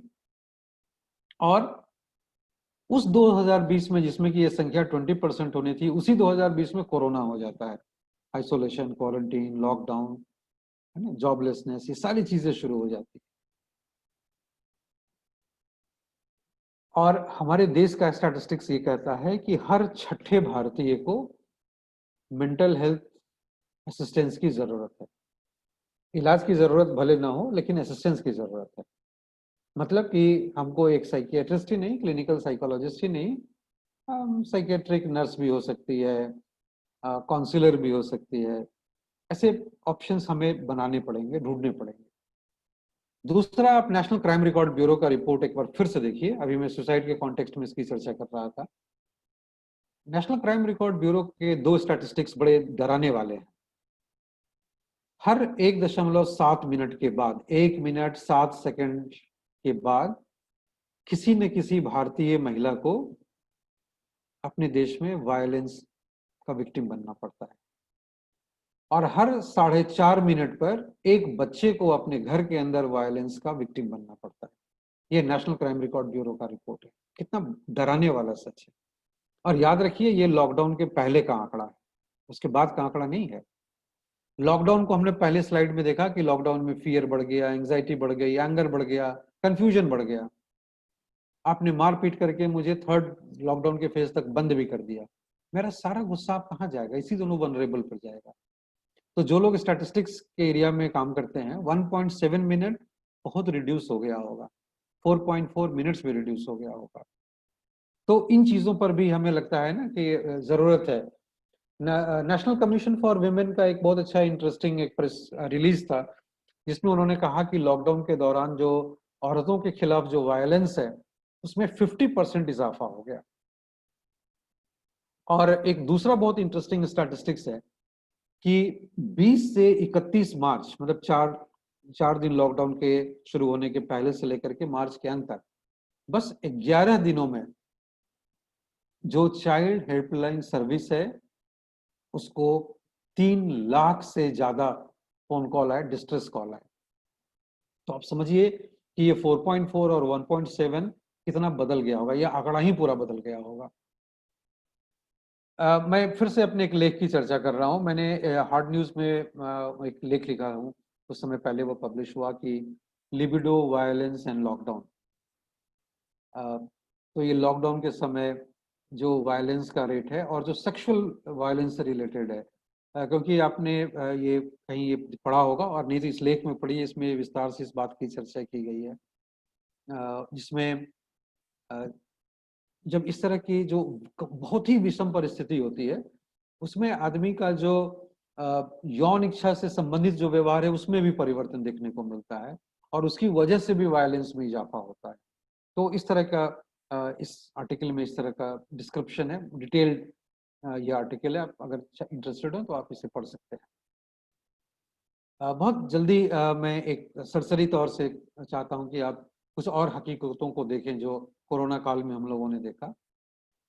लॉकडाउन में कहा गया कि आप जब ये फेज वाइज ये ओपन होगा तो आप सोशल डिस्टेंसिंग मेंटेन करेंगे। और एक फोटो व्हाट्सएप पे बहुत शेयर हुआ, सोशल मीडिया पर आया, जो आप बाईं तरफ देख रहे हैं। सर्किल्स, लॉ इन्फोर्समेंट एजेंसीज ने सर्किल्स बनाई कि इतनी दूरी पर आपको खड़े होना है। लोगों ने अपने जूते रख करके जगह तो छेक ली, लेकिन साथ जाकर के एक साथ बैठ गए। तो ये जो एजुकेशन है, जो हम मैसेज देना चाहते हैं, तो वो एक्सपर्ट ग्रुप नहीं दे सकता है। एक्सपर्ट्स ग्रुप्स केवल ये बता सकता है कि आप मास्क लगाएंगे, सैनिटाइजर इस्तेमाल करेंगे, हाथ धोएंगे और सोशल डिस्टेंसिंग मेंटेन करेंगे। ये प्रैक्टिस में कैसे लाया जाए और लोग कैसे कन्विंसिंगली इसको इस्तेमाल कर सकें, ये केवल सोशल साइंटिस्ट कर सकते हैं। जो बीच का इमेज आप देख रहे हैं, ये इंदौर में जब मेडिकल टीम गई थी, जब ये उनके ऊपर पथराव हुआ, ये उस समय की घटना है कि क्यों पुलिस और मेडिकल टीम इसके टारगेट बने। जो दाहिनी तरफ अपने स्क्रीन पर आप देख रहे हैं सबसे ऊपर, ये बहुत हाल फिलहाल की तस्वीर है। 27 मार्च को बिहार के मुजफ्फरपुर स्टेशन पर एक जो ये स्पेशल ट्रेन चल रही थी, उस ट्रेन से एक महिला उतरी अपने 1.5 साल के बच्चे के साथ, और उस महिला की मौत हो गई प्लेटफॉर्म पे। और उसका 1.5 साल का बच्चा उसके चेहरे से चादर हटा रहा है उसको नहीं पता है कि माँ मर चुकी है। और जो लास्ट, जो सबसे बॉटम पर आप दाहिने साइड पर अपनी स्क्रीन पे देख रहे हैं, ये गाजियाबाद बॉर्डर का सीन है, जब लाखों की संख्या में मजदूर आ गए और यूपी गवर्नमेंट उनको बसेस उपलब्ध करा रही थी।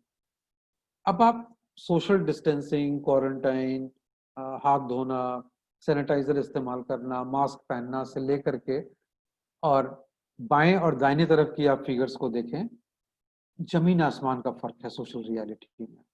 और बीच का फिगर आप देखिए जहाँ के जो आपको बचाने जाता है उसी पर आप अटैक करते हैं, क्यों करते हैं, है ना। ऐसी बहुत सारी चीजें हैं जो हमें लगता है कि सोशल साइंस वाले इसको कर सकते हैं। उनके पास ऐसे मॉडल्स हैं, उनके पास वो तर्क हैं जिसके आधार पर वो इन चीजों को बखूबी समझा सकते हैं और यह बता सकते हैं कि लॉ इन्फोर्समेंट एजेंसी और जो एक्सपर्ट्स की टीम होती है वो अकेले इन चीजों को नहीं कर सकती है।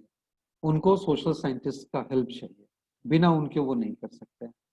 मैं अपने दो और लेखों का यहाँ उल्लेख करना चाहता हूँ। जो बाईं तरफ आप देख रहे हैं, एक अखबार आता है द करस्पॉन्डेंट, उसमें ये लेख छपा था जिसमें हमने लिखा कि डॉक्टर्स और पुलिस वालों पर हमले क्यों हो रहे हैं। और अभी जस्ट 2 दिन पहले एक और लेख छप कर आया हार्ड न्यूज में कि जो हमारा फेथ है, जो हमारा बिलीफ सिस्टम है, किसी भगवान में हमारा विश्वास है, किसी प्रथा में हमारा विश्वास है, और जो बीमारी के प्रिवेंशन से, डिजीज कंट्रोल प्रिवेंशन से रिलेटेड जो साइंटिफिक डिस्कोर्स है, इन दोनों में कैसे हम सामंजस्य बैठाएं। और आप विश्वास मानिए, इसका जवाब मेडिकल साइंस के पास नहीं है, इसका जवाब लॉ इन्फोर्समेंट एजेंसी के पास नहीं है, इसका जवाब होम मिनिस्ट्री और हेल्थ मिनिस्ट्री के पास नहीं है, इसका जवाब केवल सोशल साइंटिस्ट दे सकते हैं और कोई नहीं दे सकता है। और इसीलिए मैं रिक्वेस्ट कर रहा हूँ कि हम सबों की ये जिम्मेदारी बनती है कि हम सामने आए और हम इन चीजों को बखूबी सामने रखें। देखिए, एक मैं थोड़ा सा अभी इतर जाना चाहता हूँ जो मैं बता रहा था उससे, कि हमारे पास एक सोर्स ऑफ इंफॉर्मेशन है। हमारी गवर्नमेंट ऑफ इंडिया एक सोर्स है जिसने अपने 2-3 माउथपीस रखे हैं। एक हेल्थ मिनिस्ट्री के जॉइंट सेक्रेटरी हैं, एक होम मिनिस्ट्री की हेल्थ सेक्रेटरी हैं, जॉइंट सेक्रेटरी हैं, और तीसरे आईसीएमआर के एक एडिशनल डायरेक्टर हैं। 3 लोगों की एक टीम है जो बार बार प्रेस कॉन्फ्रेंस करती है और सरकार को एडवाइस करती है, और उस माध्यम से हम तमाम साइंटिफिक जानकारी हम जमा कर रहे हैं। सोशल साइंसेज में खासतौर से सोशियोलॉजी के जो लोग इसमें जुड़े हुए हैं, आप सोचें कि सोशियोलॉजी में आपके पास एक हैरी कॉलिंस नाम के एक सोशियोलॉजिस्ट हुए थे जिन्होंने एक बहुत अच्छा मॉडल दिया हुआ है कि एक्सपर्ट्स कैसे होते हैं, है ना। और उन्होंने कहा कि एक होता है जिसको कि हम टेक्निकल फासिज्म कहते हैं, और एक होता है जिसको टेक्नोलॉजिकल पॉपुलिज्म कहते हैं, एक्सपर्ट्स के कॉन्टेक्स्ट में। सो टेक्निकल फासिज्म वो है जहाँ की जानकारी हमारे पास है और हमारे सरीखे कुछ लोगों के पास है, और हम और लोगों के साथ इसको हम बिल्कुल शेयर नहीं करते हैं। तो पॉलिसी प्लानिंग में और पब्लिक डिबेट में, पॉलिसी मेकिंग में इसका कहीं कुछ नहीं है। हमने अपना साइंटिफिक ज्ञान दे दिया और हम मान कर चलते हैं कि लोगों को ये समझना चाहिए, मानना चाहिए, उसके आगे उनकी जिम्मेदारी नहीं है। टेक्नोलॉजिकल पॉपुलिज्म क्या है? टेक्नोलॉजिकल पॉपुलिज्म है जहाँ के एक्सपर्ट्स जो हैं, एरिया के एक्सपर्ट हैं, उनका कोई रोल ही नहीं है पब्लिक डिबेट में। तो ये एक इंटरेस्टिंग काइंड ऑफ डिस्कोर्स है, और ये जो गैप है दोनों के बीच में, उसको फिल करने का काम, उसको भरने का काम, ब्रिज बनने का काम सोशल साइंटिस्ट का है, जो ये बता सके कि मान लीजिए तबलीगी मरकज की जब घटना घटी दिल्ली में, और जब हमें ये बताया गया कि करीब 2500 पौने 3000 लोग वहाँ जमा थे और उसमें से कई लोग बाद में पॉजिटिव पाए गए, है ना। उनके जो धर्मगुरु थे उन्होंने एक कॉल दिया, और उनके कॉल को उनके मानने वालों ने ज्यादा तरजीह दी बनिस्बत इसके कि जो होम मिनिस्ट्री और हेल्थ मिनिस्ट्री का ज्वाइंट कॉन्फ्रेंस हो रहा था। जो आईसीएमआर के एडिशनल डायरेक्टर जनरल बोल रहे थे, उनकी बात को लोगों ने नहीं समझा और अपने धर्मगुरु की बात ज्यादा सुनी। तो धर्मगुरु की ही बात अगर ज्यादा सुननी है, अगर ये जानकारी उपलब्ध है सोशल साइंसेस में, हम कह रहे हैं कि जानकारी उपलब्ध है, इसके मॉडल्स हैं, थियरीज हैं, तो लॉ इन्फोर्समेंट एजेंसीज को, गवर्नमेंट की प्लानिंग पॉलिसी मेकर्स को ये चीज सोशल साइंटिस्ट से पूछना था। हम सोशल साइंटिस्ट की भी जिम्मेदारी थी कि हम अखबारों के माध्यम से और दूसरे डिस्कोर्स के माध्यम से हम बताएं दुनिया को, ये जानकारी हमारे डोमेन में आता है, हम ये बता सकते हैं, और दूसरे लोग इस जानकारी का फायदा उठा सकते हैं। होम मिनिस्ट्री और हेल्थ मिनिस्ट्री इसका फायदा उठा सकती है, लॉ इन्फोर्समेंट एजेंसी इसका फायदा उठा सकती है। लॉ इन्फोर्समेंट में और फेथ ट्रेडिशन में कॉन्फ्लिक्ट की जरूरत नहीं है ना, एक दूसरे के कॉम्प्लीमेंट्री वे में ये काम कर सकते थे और कोरोना को कंट्रोल में ला सकते थे। ये मुख्यतः बातें थी जो मैं आपसे कहना चाहता था। आखिरी में मैं एक खास बात आपसे कहना चाहता हूँ।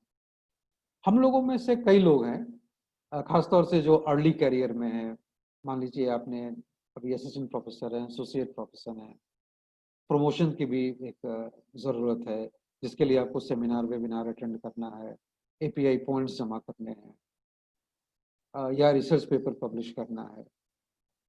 हम लोगों में से कई लोग ऐसे होंगे जिनको लिखने में पारंगत जो होंगे, पॉपुलर राइटिंग जिसको बोलते हैं। जर्नल्स में हम इस तरह से लिखते हैं कि ज्यादातर लोगों को समझ में ना आए, जिनको समझ में आए उनको भी बहुत दिक्कत से समझ में आए। जर्नल्स की अपनी भाषा है, ज्यादा जानबूझकर क्लिष्ट की गई भाषा है।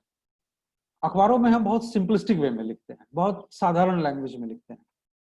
हम लोगों में वो लोग जो बहुत सिंपलिस्टिक लैंग्वेज में लिख सकते हैं, और खास तौर से वो लोग जो अब प्रोफेसर बन चुके हैं, प्रमोशन का भय नहीं है जिनको, मुझे लगता है कि हम सब की एक नैतिक जिम्मेदारी है कि जो टेक्निकल नॉलेज है उसको आप अखबारों में और मैगजीन्स में लिखें, छोटे छोटे लेखों में लिखें, क्योंकि आम पब्लिक साइंटिफिक जर्नल्स नहीं पढ़ने जाएंगे, और जर्नल की भाषा अगर कोई गलती से पढ़ भी लिया तो उसको कुछ नहीं समझ में आएगा। इतनी क्लिष्ट भाषा में लिखी जाती है, वो अननेसेसरी फिगर चार्ट समझा समझा के हम एक दूसरे को परेशान करते हैं। आम आदमी के समझ में वो चीज़ नहीं आएगी। मैं आपको कुछ उदाहरण दे रहा हूँ।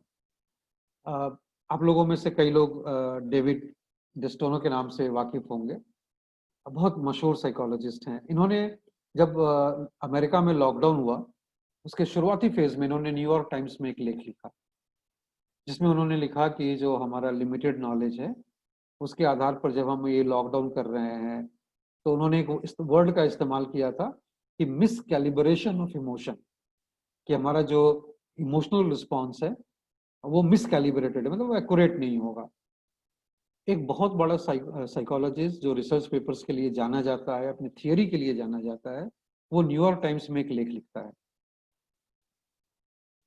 कुछ समय बाद ब्लूमबर्ग ओपिनियन, एक दूसरा अखबार है अमेरिका का, इसमें सस्टेन ने एक आर्टिकल लिखा, और जो सस्टेन का जो आर्टिकल था बेसिकली ये बिहेवियरल इकोनॉमिक्स है ना, तो इकोनॉमिक्स और साइकोलॉजी दोनों के लोगों के लिए है ये। उन्होंने प्रोबेबिलिटी नेग्लेक्ट की बात की कि हमें बताया जाता है कि खतरा है, हम में से वो कौन लोग हैं और किस आधार पर वो लोग उस खतरा को भांप जाते हैं, और कौन लोग हैं जिनको खतरा दिखता ही नहीं है। तो प्रोबेबिलिटी कि मैं भी ग्रसित हो सकता हूँ या हो सकती हूँ, ये कितनों लोगों को लगेगा, और इस वजह से कितने लोग हैं जो बहुत ज्यादा, जितनी जरूरत है उससे ज्यादा भयभीत हो जाएंगे, और कितने लोग हैं जिनको जो अपने भय को कंट्रोल में रखेंगे। बहुत अच्छा आर्टिकल था ये ब्लूमबर्ग में। बहुत इंटरेस्टिंग बात क्या है कि जो डेस्टोनो ने जो लेख लिखा न्यूयॉर्क टाइम्स में, उनका एक अपना लैब एक्सपेरिमेंट था, उसके आधार पे उन्होंने उसको एक्सट्रापोलेट किया और उन्होंने एक आम लोगों के लिए, नॉन टेक्निकल लोगों के लिए उन्होंने अखबार में, न्यूयॉर्क टाइम्स में लेख लिखा। जब सस्टेन ने अपना लेख लिखा तो वो बिहेवियरल इकोनॉमिक्स करते हैं, और उन्होंने उसके हिसाब से प्रोबेबिलिटी नेग्लेक्ट की जो हाइपोथेसिस है उसके आधार पर उन्होंने ब्लूमबर्ग ओपिनियन में एक लेख लिखा। दो बड़े साइकोलॉजिस्ट बहुत कम दिनों के, हफ्ते भर के अंतराल में दो बड़े अखबारों में एक लेख लिखते हैं आम लोगों के लिए। प्रोजेक्ट सिंडिकेट एक तीसरा, जिसमें कि एक तीसरा लेख छपता है, जिसमें बहुत अच्छा टाइटल था उसका कि why what doesn't kill us makes us panic. वह चीज जो हमें जान से नहीं मारता है हमें खौफ में डालता है। यह एक लेख था, बहुत ही खूबसूरत सा लेख है ये, है ना। और ये भी याद रखिए, ये अमेरिका में लॉकडाउन शुरू होता है उसके 15 दिनों के अंदर छपे हुए लेख हैं। उसके कुछ समय बाद अनहर्ड एक पत्रिका है, ये यूनाइटेड किंगडम से छपती है। उसमें लंदन स्कूल ऑफ साइकियाट्री के प्रोफेसर स्टुअर्ट ने एक लेख लिखा, जिसमें उन्होंने साइकोलॉजिस्ट को जी भर करके कोसा और बताया कि आप लोग तमाम तरह की गलत जानकारियां आप देते हैं, है ना, और क्यों आपको ऐसा नहीं करना चाहिए।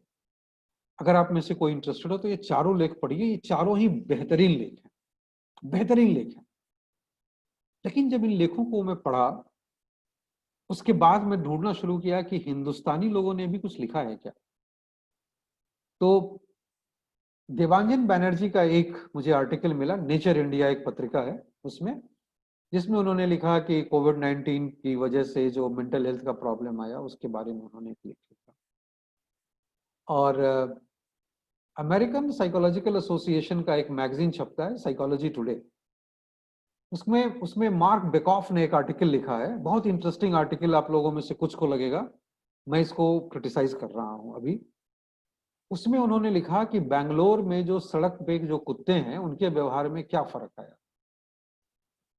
और जब मैंने ये पढ़ा तो मुझे लगा कि बेंगलोर के सड़क पर जो कुत्ते हैं उनको साइकोलॉजी के मैगजीन में जगह मिल सकती है, लेकिन हमारे जो तमाम सोशल रियलिटी है इंडिया में, मजदूर इधर से उधर जाते हैं, क्या क्या जो स्लाइड्स हम लोगों ने देखा, इसको साइकोलॉजी की मैगजीन में क्यों जगह नहीं मिली। तो हम कुत्तों से कम तो नहीं थे ना, बेंगलोर के कुत्तों से हम कम नहीं है, तो फिर हमें जगह क्यों नहीं मिली। इंसानी पीड़ा को साइकोलॉजी के जर्नल्स ने जगह क्यों नहीं दी अभी तक, इन मैगजीन्स ने, जो पॉपुलर मैगजीन्स है, ये टेक्निकल रीडिंग्स नहीं है, पॉपुलर रीडिंग्स हैं ये। तो हमारे यहाँ के बहुत सारे इश्यूज हैं, जो लोग जीरियाट्रिक्स में काम करते होंगे, सोशियोलॉजी में, सोशल वर्क में, नर्सिंग में, साइकोलॉजी में, एल्डरली लोगों की बहुत सारी समस्या होगी। हॉस्पिस केयर है, एंड ऑफ लाइफ केयर है, जो मरणासन्न है, बीमारी है, टर्मिनली इल डिजीज है, बुढ़ापे की वजह से परेशान है, जो स्पेशल बच्चे हैं, ऑटिस्टिक बच्चे हैं, एडीएचडी वाले बच्चे हैं, आप घरों में आपने उनको बंद कर दिया। सोशल वर्क वाले और साइकोलॉजी सोशियोलॉजी वाले एक शब्द इस्तेमाल करते हैं, बोलते हैं कि ये बर्डन ऑफ केयर गिविंग है। ये जो आप केयर देते हैं अपने डिपेंडेंट्स को, चाहे वो बच्चे हों या बूढ़े हों, उसका भी अपना बर्डन है, एक बोझ है, मानसिक बोझ है। तो लॉकडाउन की वजह से वो लोग जो इस बोझ से ग्रसित थे, उनका क्या हुआ, उनके मानसिक स्वास्थ्य पर क्या असर पड़ा, उनके व्यवहार में क्या असर आया। जो लोग मेंटली बीमार हैं और होमलेस हैं, याद रखिए कि हमारे यहाँ होमलेस लोगों जो मेंटली बीमार हैं उनकी संख्या भी लाखों में है। ये तमाम चीजें हैं जो कि बहुत ही पर्टिनेंट इश्यूज हैं।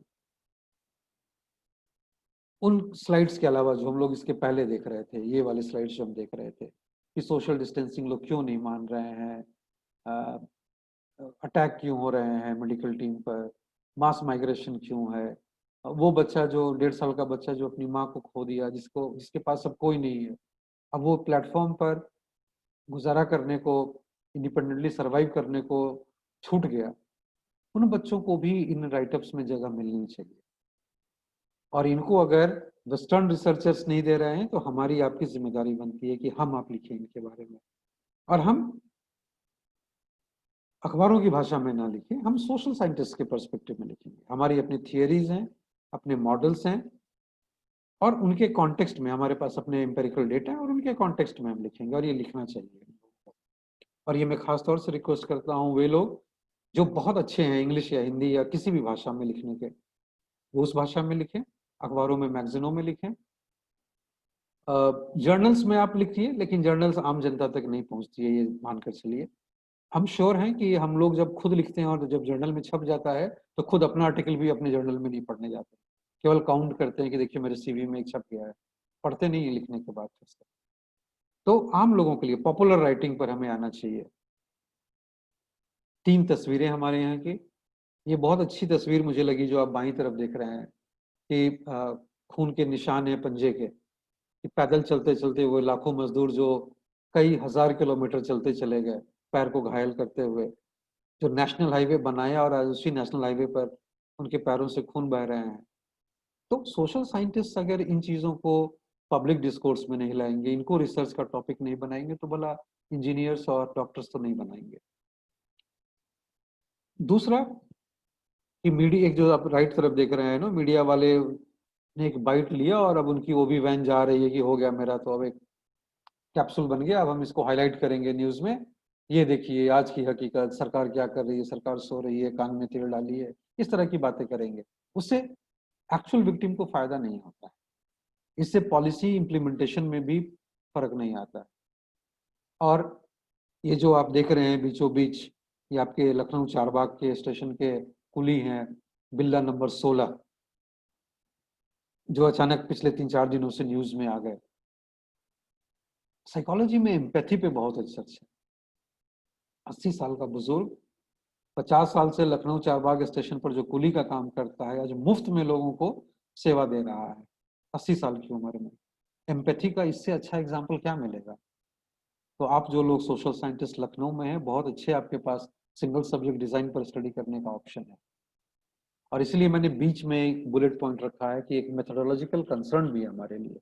क्या हम ऑनलाइन सर्वे करेंगे और परसेंटेज बताएंगे और फिर बाद में हम कोरिलेशन निकाल करके, रिग्रेशन निकाल करके यहीं रुक जाएंगे, या कि हम इस चीज को भी रिविजिट करेंगे कि एक मेथोडोलॉजिकली चीजों को रिवाइज करने की जरूरत है।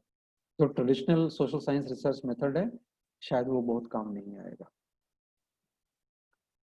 आखिरी में मैं आपसे ये कहना चाहूंगा कि हम सब की अपनी लिमिटेशन है। हम एकेडमिक्स में सब कुछ नहीं कर सकते हैं। जो पॉलिसी मेकर्स हैं उनकी भी लिमिटेशन है, उनके पास वो जानकारी नहीं है जो एकेडमिक्स में लोगों को है। उनके पास वो उतने मॉडल्स नहीं है, वो एम्पेरिकल डेटा नहीं है। तो हम एकेडमिक्स का काम बनता है कि हम पॉलिसी मेकर्स को सजेस्ट करें। हमारे यहाँ पॉलिसी मेकर्स जो सजेशन लेते हैं वो केवल इकोनॉमिक्स वालों से लेते हैं। बाकी सोशल साइंसेज स्ट्रीम को उसमें जगह नहीं मिली है, आर्ट्स स्ट्रीम को भी नहीं मिली है। तो हम अपने आप को मेन स्ट्रीम में कैसे लाएंगे? मुझे अभी भी लगता है कि अगर आप अखबारों में, मैगजीनों में लिखेंगे तो निश्चित तौर पर फिर आपकी बात सुनी जाएगी। याद कीजिए कि प्रेस इंफॉर्मेशन ब्यूरो हमारा है, और जो भी बड़े बड़े जो हमारे लोकतंत्र के जो लीडर्स होते हैं दिल्ली में, उनके अपने प्रेस सेक्रेटरीज होते हैं। उनका काम है अखबारों को देखना, पढ़ना, समझना और उस लीडर को अप्राइज करना। तो अगर हम उन अखबारों में और मैगजीन्स में लिखेंगे तो वो बात हमारे देश के टॉप लेवल तक भी पहुंचेगी, और उनको लगेगा कि नहीं, एकेडमिक्स में, सोशल साइंसेस में, आर्ट्स में, एजुकेशन में, अलग अलग विधाओं में बहुत सारी ऐसी चीज़ें हैं जो हम पॉलिसी मेकिंग में इस्तेमाल ला सकते हैं। और जो पॉलिसी मेकर्स हैं वो भी, उनका भी काम है कि हेल्थ केयर प्रोफेशनल्स जो हैं, नर्सेज हैं, डॉक्टर्स हैं, पैरामेडिक स्टाफ हैं, उनकी ज़रूरतों को समझें। और दो खास तरह के ग्रुप हमारे यहाँ जो जरूरी है, एक क्राइसिस वर्कर्स। ये क्राइसिस का समय था। वे लोग जो एकेडमिक्स में नहीं है, पॉलिसी मेकर्स में नहीं है, हेल्थ प्रोफेशनल भी नहीं है, लेकिन ये फुट सोल्जर्स हैं, वॉलंटियर्स हैं, क्राइसिस वर्कर्स हैं।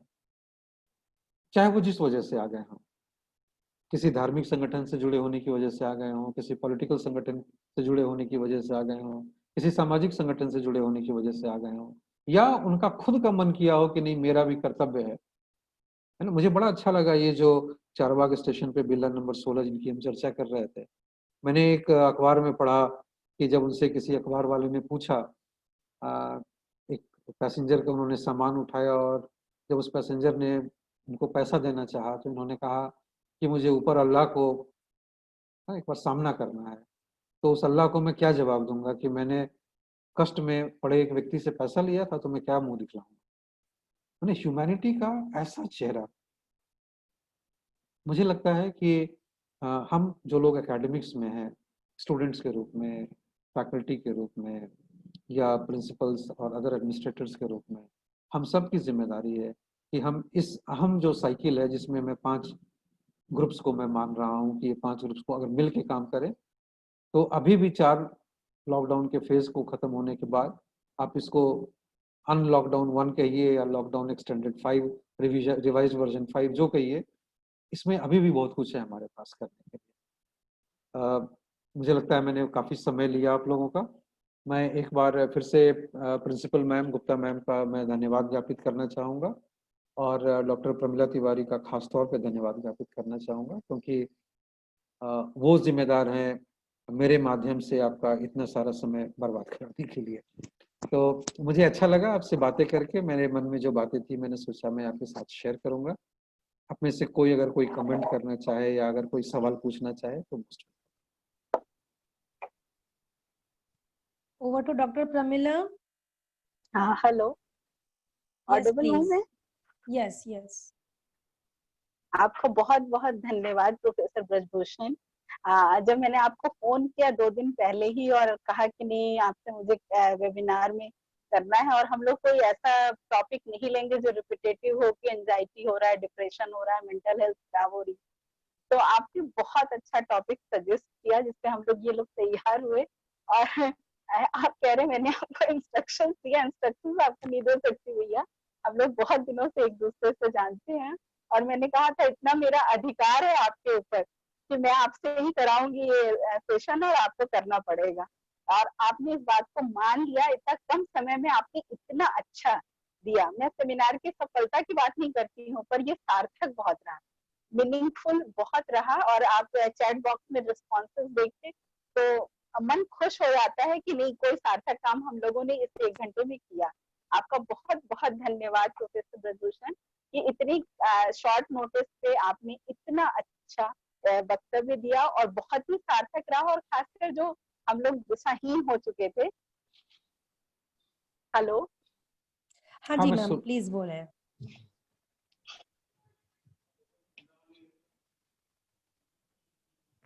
डॉक्टर प्रमिला, हाँ hello, you are audible please. और आपने इतना सार्थक विचार व्यक्त किए और बहुत सारे क्वेरीज आई हुई हैं, इनमें से कुछ एक मैं आपसे डिस्कस करना चाहूंगी। जैसे आप वायलेंस की बात कर रहे थे तो उसमें एक लोगों की एक क्वेरी आई हुई है कि क्या ये डेटा केवल मेल डेटा है, इसमें फीमेल डेटा नहीं इंक्लूड है, बायस्ड नहीं है रिजल्ट। ये ऑडियो क्लियर नहीं था, ये क्या है data? Professor Brajbhushan, I will make it clear. मुझे लगता है थोड़ा सा डॉक्टर प्रमिला की कनेक्टिविटी में इशू है। सर, एक हमारे पास क्वेरी आई है, वो जानना चाहते हैं और या उनका कंसर्न है कि do we have records about domestic male violence, if not then certainly the data is manipulated. तो मेल वायलेंस का क्या है सर, इसके बारे में उनका कंसर्न जो है। डेटा है, ये जो डेटा मैंने आपको दिखलाया, परसेंटेज बताया कि 1.4 मिनट पे और 4.4 मिनट पे, ये नेशनल क्राइम रिकॉर्ड ब्यूरो का डेटा है ना, और ये होम मिनिस्ट्री का एक विंग है जिसका काम ही है केवल डेटा पूरे हिंदुस्तान से ईयरली डेटा बनाना और उसके बेसिस पर एनालिसिस करके वो एक प्रोजेक्शन देते हैं। तो ये कुक्ड अप डेटा नहीं है, ये नेशनल क्राइम रिकॉर्ड ब्यूरो का डेटा है। सर, उनका कंसर्न ये है कि मेल डोमेस्टिक वायलेंस के लिए कोई डेटा अवेलेबल है क्या? Male domestic violence, male domestic violence का डेटा आपको नेशनल क्राइम रिकॉर्ड ब्यूरो में नहीं मिलेगा। ये atrocities violence against women and child है। मेल का अगर आप डेटा चाहेंगे तो मुझे सही तो याद नहीं आ रहा है। दिल्ली हाई कोर्ट में एक ग्रुप है, एक वकीलों का एक संगठन है जो मेल जो डोमेस्टिक वायलेंस का शिकार हैं, उनके लिए ये एक लीगल हेल्प ग्रुप है और ये ग्रुप कुछ डेटा जमा करता है। तो अगर आप चाहें तो आप उनसे संपर्क कर सकते हैं, वहां से शायद आपको कुछ डेटा मिल सकता है। सर, एक और हमारी पार्टिसिपेंट है डॉक्टर खालिदा अख्तर। उनका कंसर्न है कि why only Tablighi Jamaat were targeted, other religious congregations were also going on at the same time, isn't it mere politics?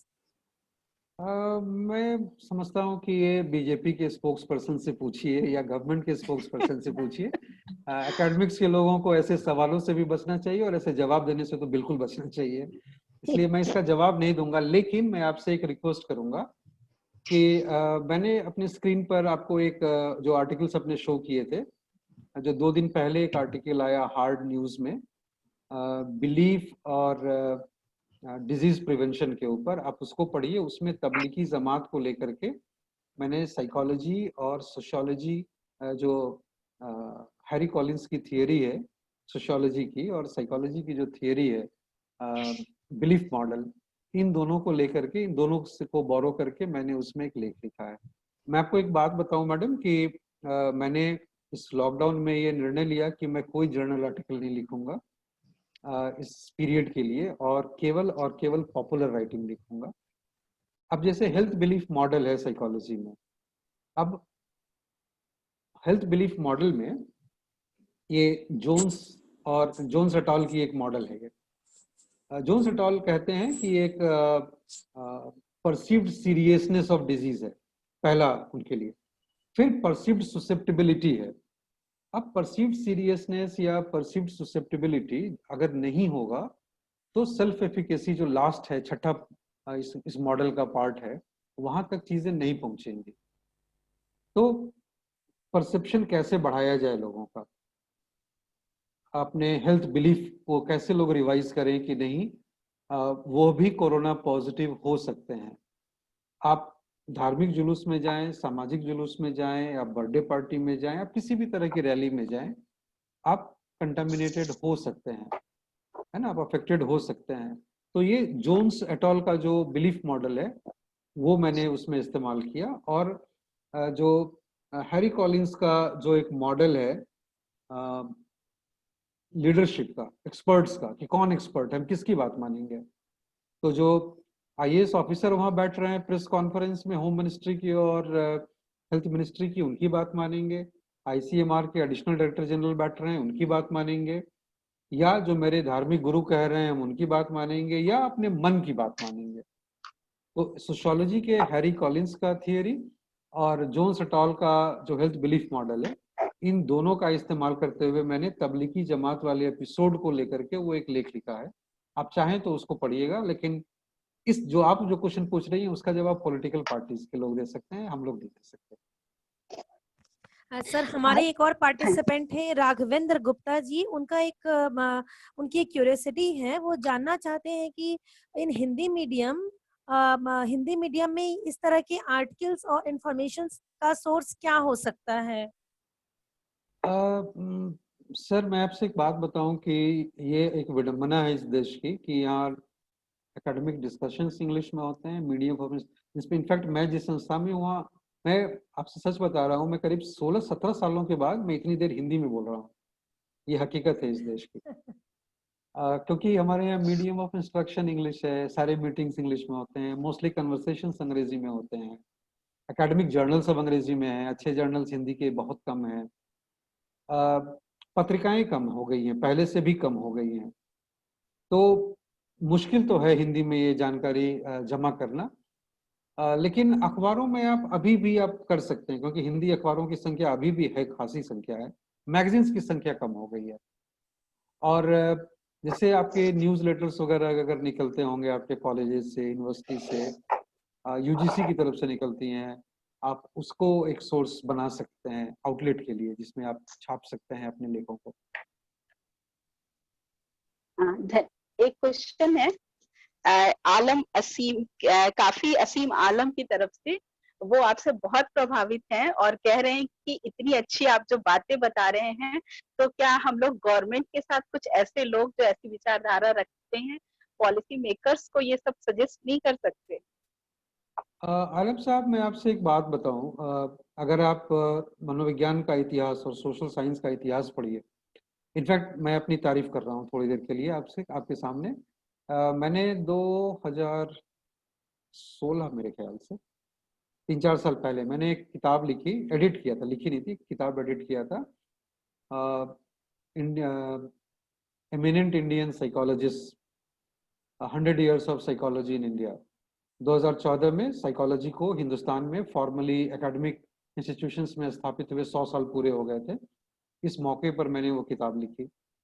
उसका पहला जो चैप्टर है वो मैंने लिखा, और उस दौरान मैंने पूरा इतिहास खंगाला कि कैसे कैसे चीज़ें हुई। 1947 में जब हम आज़ाद हुए थे तो बंटवारा हुआ, और वो जो बंटवारा था उस समय जो माइग्रेशन हुआ हिंदुस्तान, पाकिस्तान और बांग्लादेश के बीच में, वो सबसे बड़ा माइग्रेशन है दुनिया का। और अभी जब लॉकडाउन 4 में जब माइग्रेशन शुरू हुआ मजदूरों का, तब लोगों ने कहा कि उस माइग्रेशन के बाद ये माइग्रेशन है। तो इतना बड़ा माइग्रेशन हुआ, और उस समय तत्कालीन प्रधानमंत्री जवाहरलाल नेहरू ने संयुक्त राष्ट्र संघ से एक गुजारिश की कि एक मनोवैज्ञानिक को भारत सरकार को सुपुर्द किया जाए, जो सरकार को ये सजेस्ट करे कि आगे कभी इस तरह की सोसाइटी में प्रॉब्लम नहीं हो, इसके लिए वो सजेशन दे हम लोगों को। और तब बोरिंग नाम के एक साइकोलॉजिस्ट थे जो आए, जिनको यूएन ने डिप्यूट किया, वो इंडिया आए और उन्होंने 7 टीमें बनाई यहाँ पर। कई सारे इंडियन साइकोलॉजिस्ट, सोशियोलॉजिस्ट और एंथ्रोपोलॉजिस्ट उस टीम के हिस्सा बने। अलग अलग स्टडीज की गई, जिसके आधार पर एक किताब भी लिखी गई बाद में। और उस समय मुझे लगता है कि 1947 में देश ने हम पर भरोसा किया था कि सोशल साइंस वाले, स्पेशली साइकोलॉजी, सोशियोलॉजी और एंथ्रोपोलॉजी वालों को, तीन विधाओं को ये मौका दिया कि देखिए मास माइग्रेशन हुआ, कत्लेआम हुआ, सारी चीजें हुई उस समय, तो इसको कैसे रोका जाए, कैसे कोशिश की जाए कि आगे इसकी पुनरावृत्ति ना हो। उसके बाद क्या हुआ मैं ज्यादा विस्तार से नहीं बताऊंगा, लेकिन आप पढ़िए इस डिटेल को। उसके बाद जब प्लानिंग कमीशन बनी तो प्लानिंग कमीशन में इकोनॉमिक्स को जगह मिला, साइकोलॉजी, सोशियोलॉजी, एंथ्रोपोलॉजी को जगह नहीं दी गई। इसका मतलब है कि कहीं ना कहीं, कभी न कभी जो कसौटी थी उस पर हम खड़े नहीं उतरे। ये मेरा मानना है, आप मुझसे अलग मत रख सकते हैं, बट मेरा मानना है कि 1947 में हमें ये मौका मिला था। हम अपने आप को 50-52 तक आते आते हम अपने आप को स्थापित नहीं कर पाए। हम अपने देश को ये नहीं बता पाए, अपने पॉलिटिकल लीडरशिप को ये नहीं बता पाए कि हमारा भी इंपॉर्टेंस है। अब इकोनॉमिक्स के अलावा सोशल साइंस की किसी स्ट्रीम के लिए कोई जगह नहीं है उसमें। नीति आयोग में आज आप देखिए, कोई psychologist, sociologist, anthropologist, social science, arts की तरफ से कोई नहीं है। मुझे लगता है कि यह जो पूरा का पूरा 4 फेज ऑफ लॉकडाउन था और अभी जो 5वां फेज है, यह एक मौका अभी भी है जो हम 47 में नहीं कर पाए, जो 47 से 50 के बीच में नहीं कर पाए, हम 2020 से 2022 के बीच में कर सकते हैं। हम जितनी सोशल रियलिटी है, हार्ड कोर जो हमारा empirical data driven, theory driven है ना, मॉडल्स जो हमारे सोशल साइंसेस के अलग अलग विधाओं में है, उनका हेल्प लेकर के हम अभी भी रिसर्च आर्टिकल्स लिख सकते हैं, पॉपुलर राइटिंग लिख सकते हैं, ब्लॉग लिख सकते हैं, हम इतनी चीजें लिख सकते हैं। हम हजारों की संख्या में है ना, हजारों की संख्या में हम अगर हर रोज हम लिखना शुरू कर दें तो सरकार के और पॉलिसी मेकर्स के दरवाजे पर इतनी जोरदार दस्तक होगी कि वो एक बार रिकंसिडर करने को तैयार होंगे कि सोशल साइंटिस्ट को भी एक बार फिर से एक्नॉलेज किया जाए, उनकी मदद ली जाए। लेकिन मुझे अभी भी लगता है कि हम ऐसा नहीं कर रहे हैं। मैंने आपको बताया, देखिए बैंगलोर के कुत्ते को जगह मिल गई साइकोलॉजी टुडे में, पर हिंदुस्तान के किसी आदमी को नहीं मिली। हमारी इतनी सारी ग्राउंड रियलिटी में किसी एक रियलिटी को जगह नहीं मिली उसमें। क्यों नहीं मिली? क्योंकि हम लोगों में से किसी ने लिखा नहीं, कमी हमारे अंदर। तो हम ग्रुप भले बना लें, लेकिन मुझे नहीं लगता है कि हम बहुत जोरदार दस्तक दे पाएंगे। दस्तक देने का यही एक तरीका है। थैंक यू भैया। लीना, तुम्हारे पास और कोई क्वेश्चन है? नहीं, मेरे पास एक दो कॉम्प्लीमेंट्स है। नहीं डॉक्टर प्रमिला, मेरे पास तो 2 कॉम्प्लीमेंट्स हैं जो जरूर पढ़ना चाहूंगी। हमारे साथ एक हमारे पार्टिसिपेंट है मिस्टर यशराज सिंह, जिन्होंने कहा है कि इस प्रेजेंटेशन से उनकी कई भ्रांतियां दूर हुई हैं और उनका कहना है कि सर आपके इस प्रेजेंटेशन से मेरे अपने व्यवहार में काफी फर्क पड़ेगा।